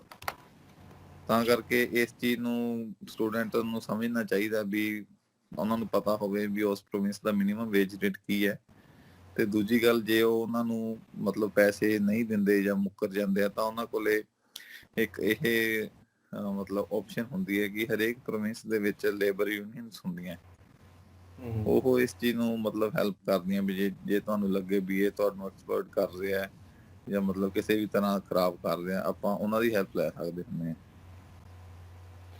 ਸੋ ਲੇਬਰ ਯੂਨੀਅਨ ਦਾ ਹੁੰਦਾ ਜੀ, ਮੈਨੂੰ ਵੀ ਨਹੀਂ ਪਤਾ ਸੀ, ਪਤਾ ਲੱਗਿਆ। ਚਲੋ ਬਹੁਤ ਵਧੀਆ ਗੱਲ ਹੈ। ਲੇਬਰ ਯੂਨੀਅਨ ਹੁੰਦੀ ਹੈ, ਤੁਸੀਂ ਜਿੱਥੇ ਵੀ ਹੈਗੇ ਹੋ, ਨੋ ਮੈਟਰ ਕਿਹੜੀ ਪ੍ਰੋਵਿੰਸ ਹੈ, ਉੱਥੇ ਤੁਸੀਂ ਰਿਸਰਚ ਕਰਕੇ ਆਪਦਾ ਉਹਨਾਂ ਨਾਲ ਕੰਟੈਕਟ ਕਰ ਸਕਦੇ ਹੋ ਜੇ ਕਿਸੇ ਦਾ ਐਕਸਪਲੋਇਟੇਸ਼ਨ ਹੁੰਦਾ ਉੱਥੇ। ਆਪਣੇ ਇੰਡੀਅਨ ਪੇਰੈਂਟਸ ਸੋਚਦੇ ਆ ਕਿ ਸਾਡਾ ਕੈਨੇਡਾ ਦੇ ਵਿੱਚ ਰਿਸ਼ਤੇਦਾਰ ਹੈ ਤੇ ਮੇਰਾ ਬੱਚਾ ਕੈਨੇਡਾ ਜਾਊਗਾ ਤਾਂ ਉਸੇ ਰਿਸ਼ਤੇਦਾਰ ਕੋਲੇ ਹੀ ਜਾਊਗਾ ਕਿਉਂਕਿ he is the safest, it is the safest place for him. So ਇਸ ਚੀਜ਼ 'ਚ ਕਿੰਨੀ ਕੁ ਸੱਚਾਈ ਹੈ? ਨਹੀਂ, ਮੈਂ ਇਸ ਚੀਜ਼ ਨੂੰ ਠੀਕ ਹੈ, ਡਿਪੈਂਡ ਕਰਦਾ। ਆਪਾਂ ਐਂ ਨਹੀਂ ਕਹਿ ਸਕਦੇ ਵੀ ਸਾਰੇ ਰਿਸ਼ਤੇਦਾਰ ਮਾੜੇ ਹੁੰਦੇ ਆ, ਪਰ ਜਨਰਲੀ ਇੱਥੇ ਕੀ ਦੇਖਿਆ ਜਾਂਦਾ ਹੈ ਵੀ ਤੁਸੀਂ ਕਿਸੇ ਦੇ ਵੀ ਮੁਹਤਾਜ ਹੋ ਕੇ ਕੈਨੇਡਾ ਵਿੱਚ ਨਹੀਂ ਰਹਿ ਸਕਦੇ। ਵੀ ਇਹ ਕੰਟਰੀ ਇਹੋ ਜਿਹੀ ਹੈ ਵੀ ਜੇ ਤੁਸੀਂ ਇੱਥੇ ਇੰਡੀਪੈਂਡੈਂਟ ਹੋ ਫਿਰ ਹੀ ਤੁਸੀਂ ਇੱਥੇ ਕਾਮਯਾਬ ਹੋ। ਵੀ ਇੰਡੀਆ ਦੇ ਵਿੱਚੋਂ ਕੀ ਹੁੰਦਾ, ਆਪਣੇ ਪੇਰੈਂਟਸ ਨੂੰ ਇਹ ਹੁੰਦਾ ਵੀ ਹਾਂ ਬੱਚੇ ਨੂੰ ਮਤਲਬ ਕੰਫਰਟ ਲੈਵਲ ਚੋਂ ਨਾ ਕੱਢਿਆ ਜਾਵੇ। ਇੰਡੀਆ 'ਚ ਵਧੀਆ ਸੀਗਾ, ਉੱਥੇ ਵੀ ਇਹਨੂੰ ਕਿਸੇ ਰਿਸ਼ਤੇਦਾਰ ਕੋਲ ਭੇਜਿਆ ਜਾਵੇ ਵੀ ਉਹ ਇਹਦਾ ਧਿਆਨ ਰੱਖ ਲੈ। ਠੀਕ ਹੈ, ਕਿਸੇ ਹੱਦ ਤੱਕ ਠੀਕ ਹੈ ਵੀ ਕੋਈ ਨਵਾਂ ਸਟੂਡੈਂਟ ਆਉਂਦਾ ਤਾਂ ਬਸ ਉਹਨਾਂ ਨੂੰ ਇੰਨੀ ਕੁ ਐਕਸਪੈਕਟੇਸ਼ਨ ਹੋਣੀ ਚਾਹੀਦੀ ਹੈ ਵੀ ਬੰਦਾ 에ਅਰਪੋਰਟ ਤੋਂ ਰਿਸੀਵ ਕਰ ਲੇ, ਜੇ ਹੋ ਸਕਦਾ ਤਾਂ ਉਹਨੂੰ ਮਹੀਨੇ 2 ਮਹੀਨੇ ਦੀ ਅਕੋਮੋਡੇਸ਼ਨ ਕਰਾ ਦੇ ਜਾਂ ਉਹਨੂੰ ਕੰਮ ਲੱਭਣ ਦੇ ਵਿੱਚ ਹੈਲਪ ਕਰ ਦੇ। ਇਹ ਤੋਂ ਵੱਧ ਮਤਲਬ ਪੇਰੈਂਟਸ ਨੂੰ ਕਿਸੇ ਵੀ ਭਲਾ ਰਿਲੇਟਿਵਸ ਹੈ ਜਾਂ ਕੋਈ ਮਤਲਬ ਦੂਰ ਦਾ ਰਿਸ਼ਤੇਦਾਰ ਹੈ, ਇਦੋਂ ਜ਼ਿਆਦਾ ਐਕਸਪੈਕਟੇਸ਼ਨ ਹੋਣੀਆਂ ਨਹੀਂ ਚਾਹੀਦੀਆਂ ਮੇਰੇ ਹਿਸਾਬ ਨਾਲ। ਹਾਂ, ਇਹ ਵੀ ਬਹੁਤ ਮਤਲਬ ਚੰਗੀ ਚੀਜ਼ ਹੁੰਦੀ ਹੈ ਜੋ ਅਭੀ ਨੇ ਦੱਸਿਆ, ਇੰਨੀ ਕੋਈ ਤੁਹਾਡੀ ਸਪੋਰਟ ਕਰਦੇ। ਜ਼ਿਆਦਾਤਰ ਕੇਸਾਂ ਵਿੱਚ ਕੀ ਵੇਖਿਆ ਜਾਂਦਾ ਹੈ ਕਿ ਬੱਚਾ 에ਅਰਪੋਰਟ ਤੇ ਰੁਕਿਆ ਰਹਿ ਜਾਂਦਾ ਤੇ ਸਾਹਮਣੇ ਉਹਦਾ ਰਿਲੇਟਿਵ ਲੈਣ ਵੀ ਨਹੀਂ ਆਉਂਦਾ ਹੁੰਦਾ। ਬਿਲਕੁਲ, ਇਹ ਵੀ ਚੀਜ਼ ਹੁੰਦੀ ਹੈ। ਸੋ ਜਾਣ ਤੋਂ ਪਹਿਲਾਂ ਆਪਦੇ ਆਪ ਨੂੰ ਮੈਂਟਲੀ ਪ੍ਰਿਪੇਅਰ ਇੰਨਾ ਕੁ ਕਰੋ ਕਿ ਅਸੀਂ ਉਹਦੇ ਤੇ ਹੀ ਡਿਪੈਂਡੈਂਟ ਨਾ ਹੋ ਜਾਈਏ ਇੰਨਾ ਕੁ ਕਿ ਜੇ ਉਹ 에ਅਰਪੋਰਟ ਤੇ ਲੈਣ ਨਹੀਂ ਆਇਆ ਤੇ ਆਪਾਂ ਟੁੱਟ ਜਾਈਏ ਉਸ ਮੂਮੈਂਟ ਤੇ, ਹੈ ਨਾ। ਇਹ ਇੱਕ ਹਾਰਸ਼ ਰਿਐਲਿਟੀ ਹੈ, ਤੁਹਾਨੂੰ ਅਸੈਪਟ ਕਰਨੀ ਪਊਗੀ ਜੇ ਤੁਸੀਂ ਕੈਨੇਡਾ ਜਾਣਾ ਚਾਹੁੰਦੇ ਹੋ। ਕੈਨੇਡਾ ਕੀ ਯਾਰ, ਮੰਨ ਲਓ ਕੋਈ ਵੀ ਵੈਸਟਰਨ ਕੰਟਰੀ ਹੈ ਨਾ, ਤੁਹਾਨੂੰ ਇਸ ਚੀਜ਼ ਨੂੰ ਅਸੈਪਟ ਕਰਨਾ ਪਊਗਾ। ਸੋ ਇੱਥੋਂ ਇੱਕ ਜੋ ਕੁਐਸਚਨ ਆਉਂਦਾ ਉਹ ਇਹ ਆਉਂਦਾ ਕਿ ਬੱਚੇ ਨੂੰ ਜੋ ਕੈਨੇਡਾ ਆਉਣ ਤੋਂ ਪਹਿਲਾਂ ਜੋ ਚੂਜ਼ ਕਰਨਾ ਏਰੀਆ, ਉਹ ਕੀ ਇੱਕ ਉਹਦੇ ਬੇਸਿਸ ਤੇ ਕਰਨਾ ਚਾਹੀਦਾ ਜਾਂ ਆਪਦਾ ਪਿਓਰਲੀ ਪ੍ਰੈਕਟੀਕਲੀ ਇੱਕ ਆਪਦਾ ਰਿਸਰਚ ਵਰਕ ਦੇ ਥਰੂ ਆਪਦਾ ਏਰੀਆ ਚੂਜ਼ ਕਰੇ?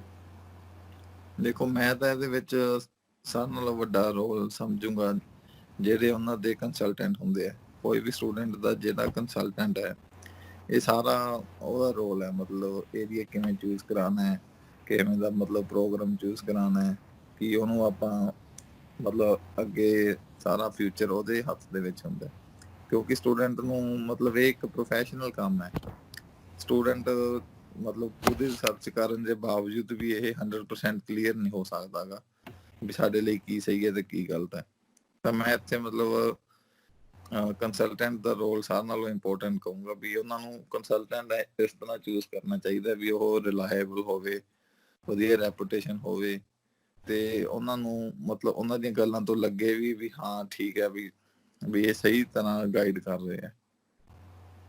ਵੀ ਜੇ ਇੱਕ ਵਧੀਆ ਕੰਸਲਟੈਂਟ ਹੋਊਗਾ ਤਾਂ ਆਪਾਂ ਨੂੰ ਉਹਦੇ ਤੇ ਵਿਸ਼ਵਾਸ ਕਰਨਾ ਵੀ ਸੌਖਾ ਹੋਊਗਾ ਤੇ ਕੱਲ ਨੂੰ ਮਤਲਬ ਪ੍ਰੋਬਲਮਸ ਵੀ ਘੱਟ ਆਉਣਗੀਆਂ। ਹੁਣ ਇਹਦੇ ਵਿੱਚ ਨਾ ਅਭੀ ਦੀਆਂ ਗੱਲਾਂ 'ਚੋਂ ਮੈਂ ਮਤਲਬ ਥੋੜਾ ਇਲੈਬੋਰੇਟ ਕਰ ਦਿੰਦਾ ਆਪਦੇ ਪਰਸਨਲ ਐਕਸਪੀਰੀਅੰਸ ਨਾਲ ਵੀ ਅਭੀ ਦੇ ਕਹਿਣ ਦਾ ਮਤਲਬ ਕੀ ਹੈ।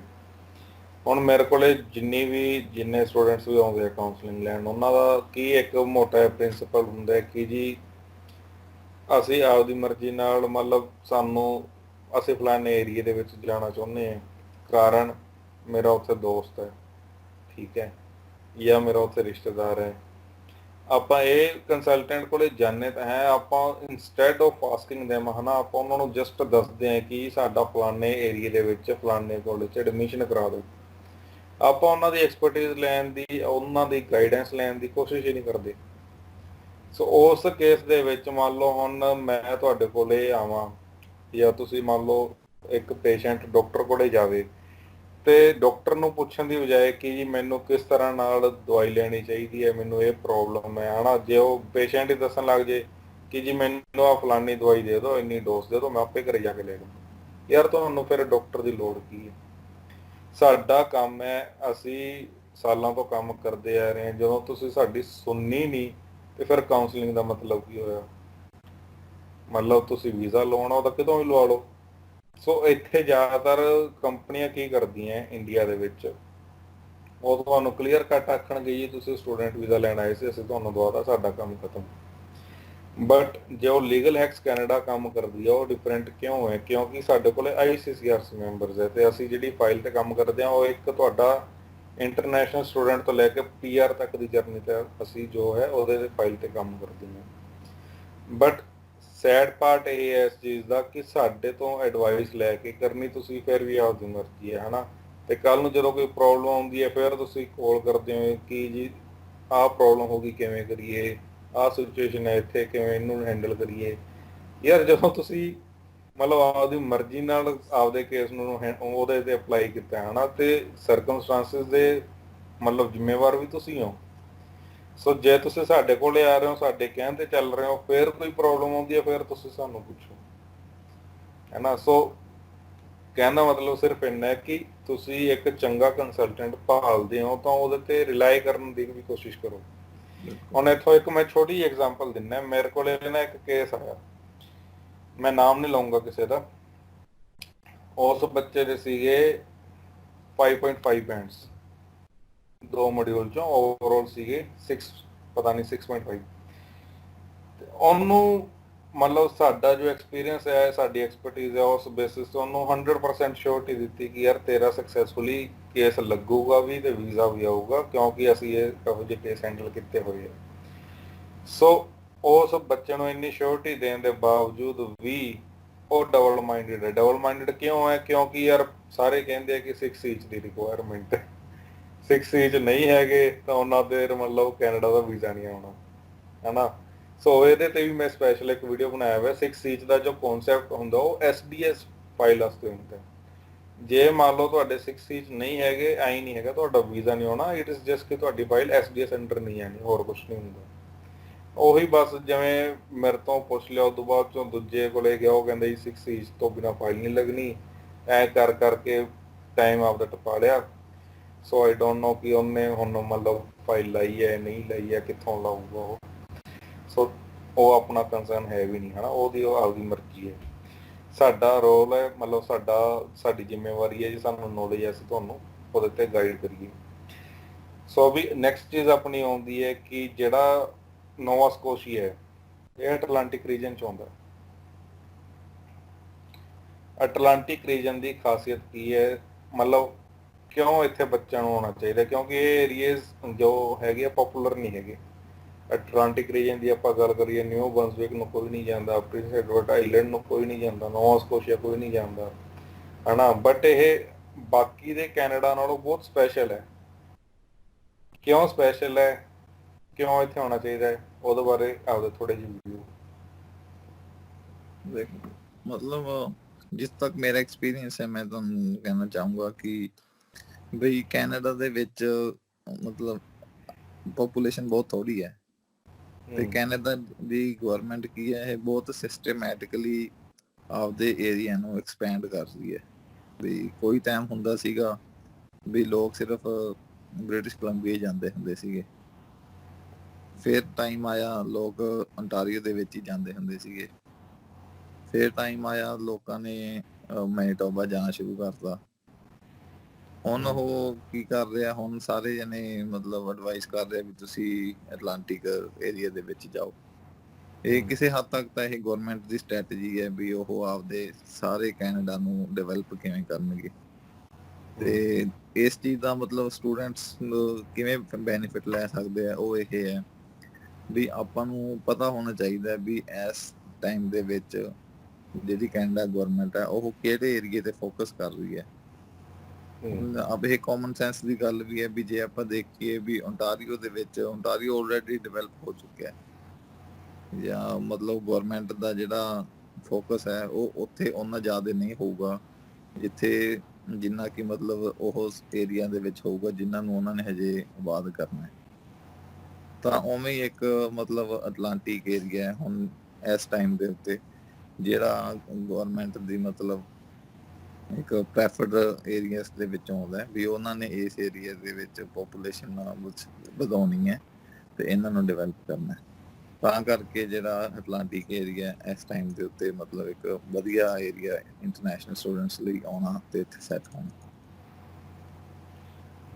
ਤੇ ਇੱਥੇ ਜੇ ਆਪਾਂ ਐਟਲਾਂਟਿਕ ਏਰੀਏ ਦੇ ਪ੍ਰੋਗਰਾਮ ਦੀ ਗੱਲ ਕਰੀਏ ਜੋ ਸਪੈਸ਼ਲੀ ਡਿਜ਼ਾਈਨਡ ਹੈ, ਉਹ ਹੈਗੇ ਜੀ AIPP। AIPP ਮਤਲਬ ਐਟਲਾਂਟਿਕ ਇਮੀਗ੍ਰੇਸ਼ਨ ਪਾਇਲਟ ਪ੍ਰੋਗਰਾਮ।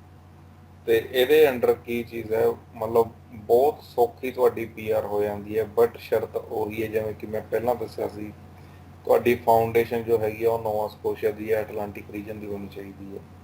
ਮੰਨ ਲਓ ਤੁਸੀਂ ਓਨਟਾਰੀਓ ਦੇ ਵਿੱਚ ਸਟੱਡੀ ਕਰਕੇ ਤੇ ਨੋਵਾ ਸਕੋਸ਼ੀਆ PR ਲਈ ਆ ਰਹੇ ਹੋ ਤਾਂ ਤੁਹਾਡਾ ਕੁਝ ਨਹੀਂ ਬਣਨਾ ਉੱਥੇ। ਜੇ ਤੁਸੀਂ ਨੋਵਾ ਸਕੋਸ਼ੀਆ ਵਿੱਚ ਪੜ੍ਹਨ ਆ ਰਹੇ ਹੋ, ਨੋਵਾ ਸਕੋਸ਼ੀਆ ਪੜ੍ਹ ਕੇ ਤੋਂ ਬਾਅਦ ਚੋਂ ਤੁਸੀਂ ਆਪਦੀ ਵਰਕ ਐਕਸਪੀਰੀਅੰਸ ਵੀ ਨੋਵਾ ਸਕੋਸ਼ੀਆ ਦਾ ਲੈ ਰਹੇ ਹੋ, ਉਸ ਕੇਸ ਦੇ ਵਿੱਚ ਤੁਹਾਨੂੰ ਬਹੁਤ ਜ਼ਿਆਦਾ ਬੈਨੀਫਿਟ ਹੋ ਜਾਊਗਾ ਤੁਹਾਡੀ PR ਪ੍ਰੋਸੈਸ ਦੇ ਵਿੱਚ।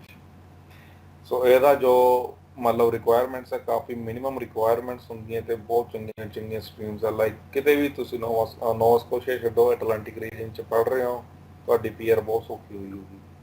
ਤੇ ਜਿੱਥੇ ਆਪਾਂ ਗੱਲ ਕਰੀਏ ਓਨਟਾਰੀਓ, BC ਵਗੈਰਾ ਦੀ, ਤੁਹਾਡੀ ਚਾਹੇ ਤੁਸੀਂ ਕੁਛ ਮਰਜ਼ੀ ਪੜ੍ਹ ਲਓ ਯਾਰ, ਜਦੋਂ PR ਦਾ ਟਾਈਮ ਆਉਂਦਾ ਨਾ, ਇਹਨਾਂ ਦੀ ਜੋ ਰਿਕੁਆਇਰਮੈਂਟਸ ਉਹ ਇੰਨੀਆਂ ਹਾਈ ਹੈ ਕਿ ਸਟੂਡੈਂਟ ਕਰ ਹੀ ਨਹੀਂ ਸਕਦਾ।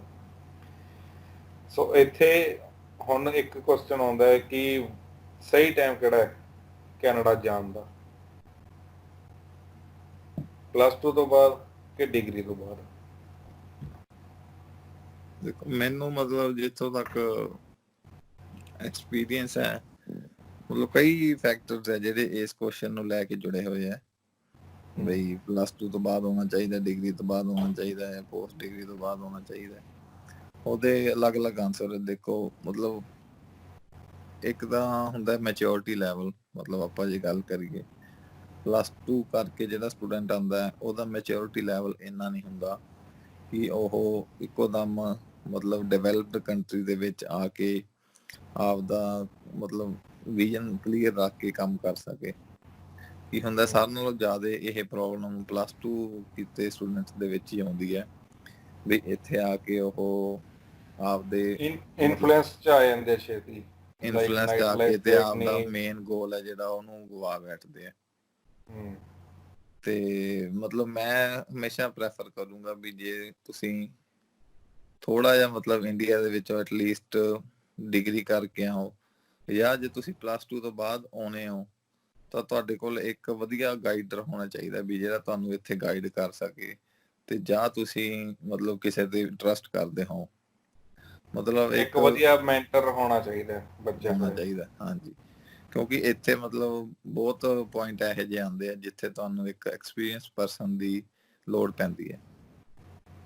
ਵੀ ਜਦੋਂ ਆਪਾਂ ਮਤਲਬ ਅਲੱਗ-ਅਲੱਗ ਫੇਜ਼ਿਸ ਦੇ ਵਿੱਚ ਜਾਂਦੇ ਹਾਂ ਆਪਦੀ ਪੜ੍ਹਾਈ ਤੋਂ ਲੈ ਕੇ PR ਤੱਕ, ਤਾਂ ਆਪਾਂ ਨੂੰ ਉੱਥੇ ਮਤਲਬ ਕਈ ਵਾਰੀ ਐ ਸੋਚਣ ਦੀ ਲੋੜ ਪੈਂਦੀ ਹੈ ਵੀ ਮੈਨੂੰ ਇੱਥੇ ਕੋਈ ਹੈਲਪ ਕਰਨ ਵਾਲਾ ਹੁੰਦਾ, ਜਾਂ ਮੈਂ ਕਿਸੇ ਨਾਲ ਰਾਏ ਕਰ ਸਕਾਂ ਜਿਹਨੂੰ ਇਸ ਚੀਜ਼ ਦੀ ਨੌਲੇਜ ਹੋਵੇ। ਉਹ ਚੀਜ਼ ਇੱਥੇ ਮਤਲਬ ਬਹੁਤ ਇੰਪੋਰਟੈਂਟ ਰੋਲ ਪਲੇ ਕਰਦੀ ਹੈ। ਇਹਦੇ ਵਿੱਚ ਨਾ ਮੈਂ ਇੱਕ ਹੋਰ ਪਲੱਸ ਪੁਆਇੰਟ ਤੁਹਾਨੂੰ ਦੱਸਦਾ, ਅਗੇਨ PR ਨੂੰ ਲੈ ਕੇ, ਜੋ ਜ਼ਿਆਦਾਤਰ ਬੱਚਿਆਂ ਨੂੰ ਨਹੀਂ ਪਤਾ ਹੁੰਦੀ। ਜੇ ਤੁਸੀਂ +2 ਤੋਂ ਬਾਅਦ ਆਪਦੀ ਫੋਰਨ ਸਟੱਡੀਜ਼ ਲੈਂਦੇ ਹੋ, ਕੈਨੇਡਾ ਮੂਵ ਕਰਦੇ ਹੋ ਨਾ, ਤਾਂ ਤੁਹਾਡੇ ਜੋ PR ਪੁਆਇੰਟਸ ਉਹ ਜਿਹਨੂੰ ਆਪਾਂ CRS ਪੁਆਇੰਟਸ ਵੀ ਕਹਿ ਦਿੰਦੇ ਆ, ਉਹ ਕਵਰ ਅਪ ਨਹੀਂ ਕਰਦੇ ਤੁਹਾਡੀ PR ਫਾਈਲ ਵਾਸਤੇ। ਜੇ ਤੁਸੀਂ ਇੰਡੀਆ 'ਚੋਂ ਡਿਗਰੀ ਕਰਕੇ ਕੈਨੇਡਾ ਡਿਗਰੀ ਕਰੋਗੇ, ਜੋ ਪੁਆਇੰਟ ਹੁੰਦੇ ਆ, ਜੋ ਕੰਡੀਸ਼ਨ ਹੁੰਦੀ ਹੈ ਕਿ 2 ਔਰ ਮੋਰ ਡਿਗਰੀਜ਼, ਜਿਹਦੇ ਚੋਂ ਇੱਕ ਡਿਗਰੀ ਮਿਨੀਮਮ 3 ਇਅਰਸ ਦੀ ਹੋਣੀ ਚਾਹੀਦੀ ਹੈ। ਸੋ ਜੇ ਤੁਸੀਂ ਬੈਚਲਰ ਕਰਕੇ ਆ ਰਹੇ ਹੋ ਤਾਂ ਅਲਟੀਮੇਟਲੀ ਤੁਹਾਡੀ ਬੈਚਲਰ ਡਿਗਰੀ 3 ਇਅਰਸ ਦੀ ਹੋਊਗੀ, ਤੇ ਇੱਕ ਤੁਸੀਂ ਡਿਗਰੀ ਆਪਦੀ ਕਰ ਲਈ ਕੈਨੇਡਾ ਦੇ ਵਿੱਚ। ਸੋ ਜਿਹੜੇ ਪੁਆਇੰਟਸ ਹੈ ਉਹ ਤੁਹਾਡੇ ਮਤਲਬ ਜ਼ਿਆਦਾ ਹੋ ਜਾਣਗੇ, ਵੱਧ ਜਾਣਗੇ, ਹਨਾ। ਉਸ ਕੇਸ ਦੇ ਨਾਲ ਜੋ ਤੁਹਾਡਾ CRS ਉਹ ਆਟੋਮੈਟਿਕਲੀ ਮਤਲਬ ਜੋ ਥ੍ਰੈਸ਼ਹੋਲਡ ਆ ਉਹਨੂੰ ਮੀਟ ਕਰ ਜਾਂਦਾ ਹੈ। ਸੋ ਇੱਕ ਇਹ ਵੀ ਕਾਰਨ ਹੈ ਕਿ ਤੁਸੀਂ ਜੋ ਵੀ ਆਪਦਾ ਕਰਨਾ ਹੈ ਨਾ, ਇੱਕ ਪ੍ਰੋਪਰ ਰਿਸਰਚ ਕਰਕੇ ਆਪਦਾ ਕਰੋ। ਮੈਂ ਡੀਮੋਟੀਵੇਟ ਨਹੀਂ ਕਰ ਰਿਹਾ ਕਿ ਪਲੱਸ 2 ਤੋਂ ਬਾਅਦ ਆਪਦੀਆਂ ਫਾਈਲਾਂ ਲਾਓ, ਬਟ ਇੱਕ ਸਹੀ ਕਾਉਂਸਲਿੰਗ ਦੇ, ਇੱਕ ਸਹੀ ਗਾਈਡੈਂਸ ਲੈ ਕੇ ਫਿਰ ਆਪਦਾ ਕੰਮ ਕਰੋ। ਹੁਣ ਇਹਦੇ ਵਿੱਚ ਵੀ ਬਹੁਤ ਸਾਰੀਆਂ ਚੀਜ਼ਾਂ ਆ ਗਈਆਂ ਜੋ ਡਿਪੈਂਡ ਕਰਦੀਆਂ, ਹਨਾ। ਫੋਰ ਐਗਜ਼ਾਮਪਲ, ਮੰਨ ਲਓ ਕੋਈ ਆਪਾਂ ਨਾ ਪਲੱਸ 2 ਤੋਂ ਬਾਅਦ ਆਪਣੇ ਕੋਲੇ ਕੋਈ ਇਹੋ ਜਿਹਾ ਐਕਸਪੀਰੀਅੰਸ ਹੈ, ITI ਆਪਾਂ ਕੋਈ ਕਰ ਲਈ ਇੰਜੀਨੀਅਰਿੰਗ ਦੀ, ਜਿਵੇਂ ਪਲੰਬਰ ਦੀ ਕਰ ਲਈ ਜਾਂ ਮਕੈਨਿਕ ਦੀ ਕਰ ਲਈ ਜਾਂ ਕੁਛ ਵੀ ਹੈ, ਉਸ ਬੇਸਿਸ ਤੇ ਜੇ ਤੁਸੀਂ ਆਪਦਾ ਕੋਰਸ ਲਓਗੇ ਤਾਂ ਤੁਹਾਡੇ ਮੰਨ ਲਓ ਜੋ ਤੁਹਾਡੀ ਸਟਰੀਮ ਹੈ ਉਹ ਆਟੋਮੈਟਿਕਲੀ ਇੱਕ ਇਹੋ ਜਿਹੀ ਸਟਰੀਮ ਤੁਹਾਨੂੰ ਮਿਲ ਜੂਗੀ PR ਦੀ, ਵੀ ਤੁਹਾਨੂੰ ਲੋੜ ਹੀ ਨਹੀਂ ਪੈਣੀ। ਬਹੁਤ ਘੱਟ ਪੁਆਇੰਟਾਂ ਤੇ ਵੀ PR ਹੋ ਜਾਂਦੀ ਹੈ, ਬਟ ਉਹਦੇ 'ਚ ਬਹੁਤ ਸਾਰੀਆਂ ਟੈਕਨੀਕੈਲਿਟੀਜ਼ ਆ ਜਾਂਦੀਆਂ। ਹੁਣ ਜੇ ਉਹਨੂੰ ਆਪਾਂ ਵੈਸੇ ਦੱਸਣ ਲੱਗ ਜੇ ਯਾਰ, ਮਤਲਬ ਨਾ ਤਾਂ ਤੁਸੀਂ ਸਮਝ ਸਕਦੇ ਹੋ ਤੇ ਨਾ ਮੈਂ ਸਮਝਾ ਸਕਦਾ, ਬਹੁਤ ਸਾਰਾ ਕੁਛ ਹੁੰਦਾ। ਸੋ ਇੱਕ ਪ੍ਰੋਪਰ ਰਿਸਰਚ ਕਰਕੇ ਇੱਕ ਜਾਣ ਦਾ ਕੋਸ਼ਿਸ਼ ਕਰਿਆ ਕਰੋ। ਐਂ ਨਾ ਸੋਚਿਆ ਕਰੋ ਵੀ ਬਸ ਕੈਨੇਡਾ ਦਾ ਠੱਪਾ ਲੱਗ ਜੇ ਤੇ ਜਹਾਜ਼ ਚੜ੍ਹ ਜੀ, ਇੱਥੇ ਆਪਾਂ ਮਾਰ ਖਾ ਜਾਂਦੇ ਹਾਂ। ਜੇ ਤੁਸੀਂ ਵਾਕਈ ਸੀਰੀਅਸ ਹੋ PR ਲੈਣ ਲਈ, ਉੱਥੇ ਸੈਟਲ ਹੋਣ ਲਈ, ਉਸ ਕੇਸ ਦੇ ਵਿੱਚ ਰੈਸਟ, ਜਿਵੇਂ ਕਿ ਮੈਂ ਕਹਿੰਦਾ ਹੁੰਦਾ, ਤੁਹਾਡੀ ਮਰਜ਼ੀ, ਤੁਸੀਂ ਕੁਛ ਮਰਜ਼ੀ ਕਰੋ।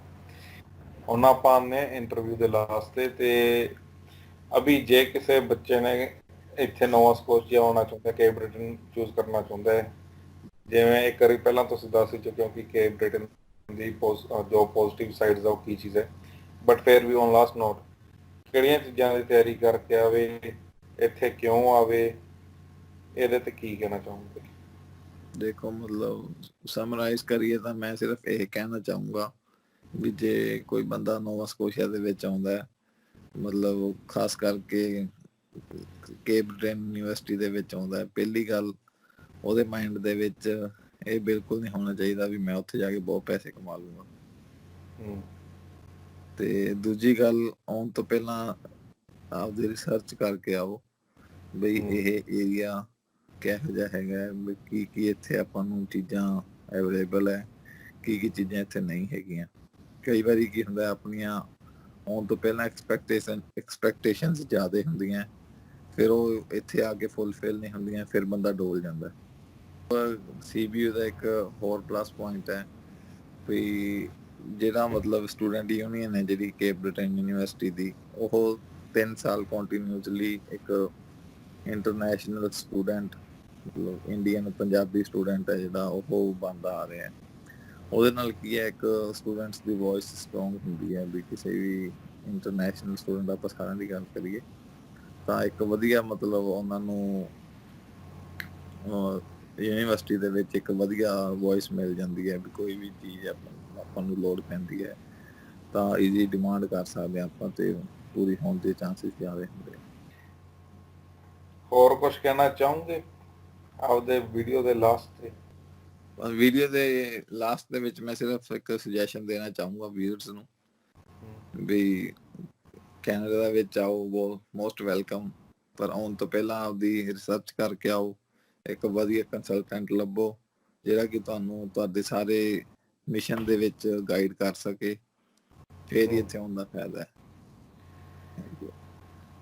ਫੇਰ ਹੀ ਆਉਂਦਾ ਫਾਇਦਾ, ਐਵੇਂ ਨਾ ਅੱਧ ਪਚਾਦੀ ਜੀ ਰਿਸਰਚ ਕਰਕੇ ਤੇ ਆਓ ਤੇ ਸਿੱਧਾ ਜਹਾਜ਼ ਫੜ ਕੇ ਆਓ। ਚਲੋ, thank you Abhi for your time to the legal hacks Canada. ਤਾਂ ਮਿਲਦੇ ਜੀ ਆਪਣੇ ਅਗਲੇ ਵੀਡੀਓ ਦੇ ਵਿੱਚ।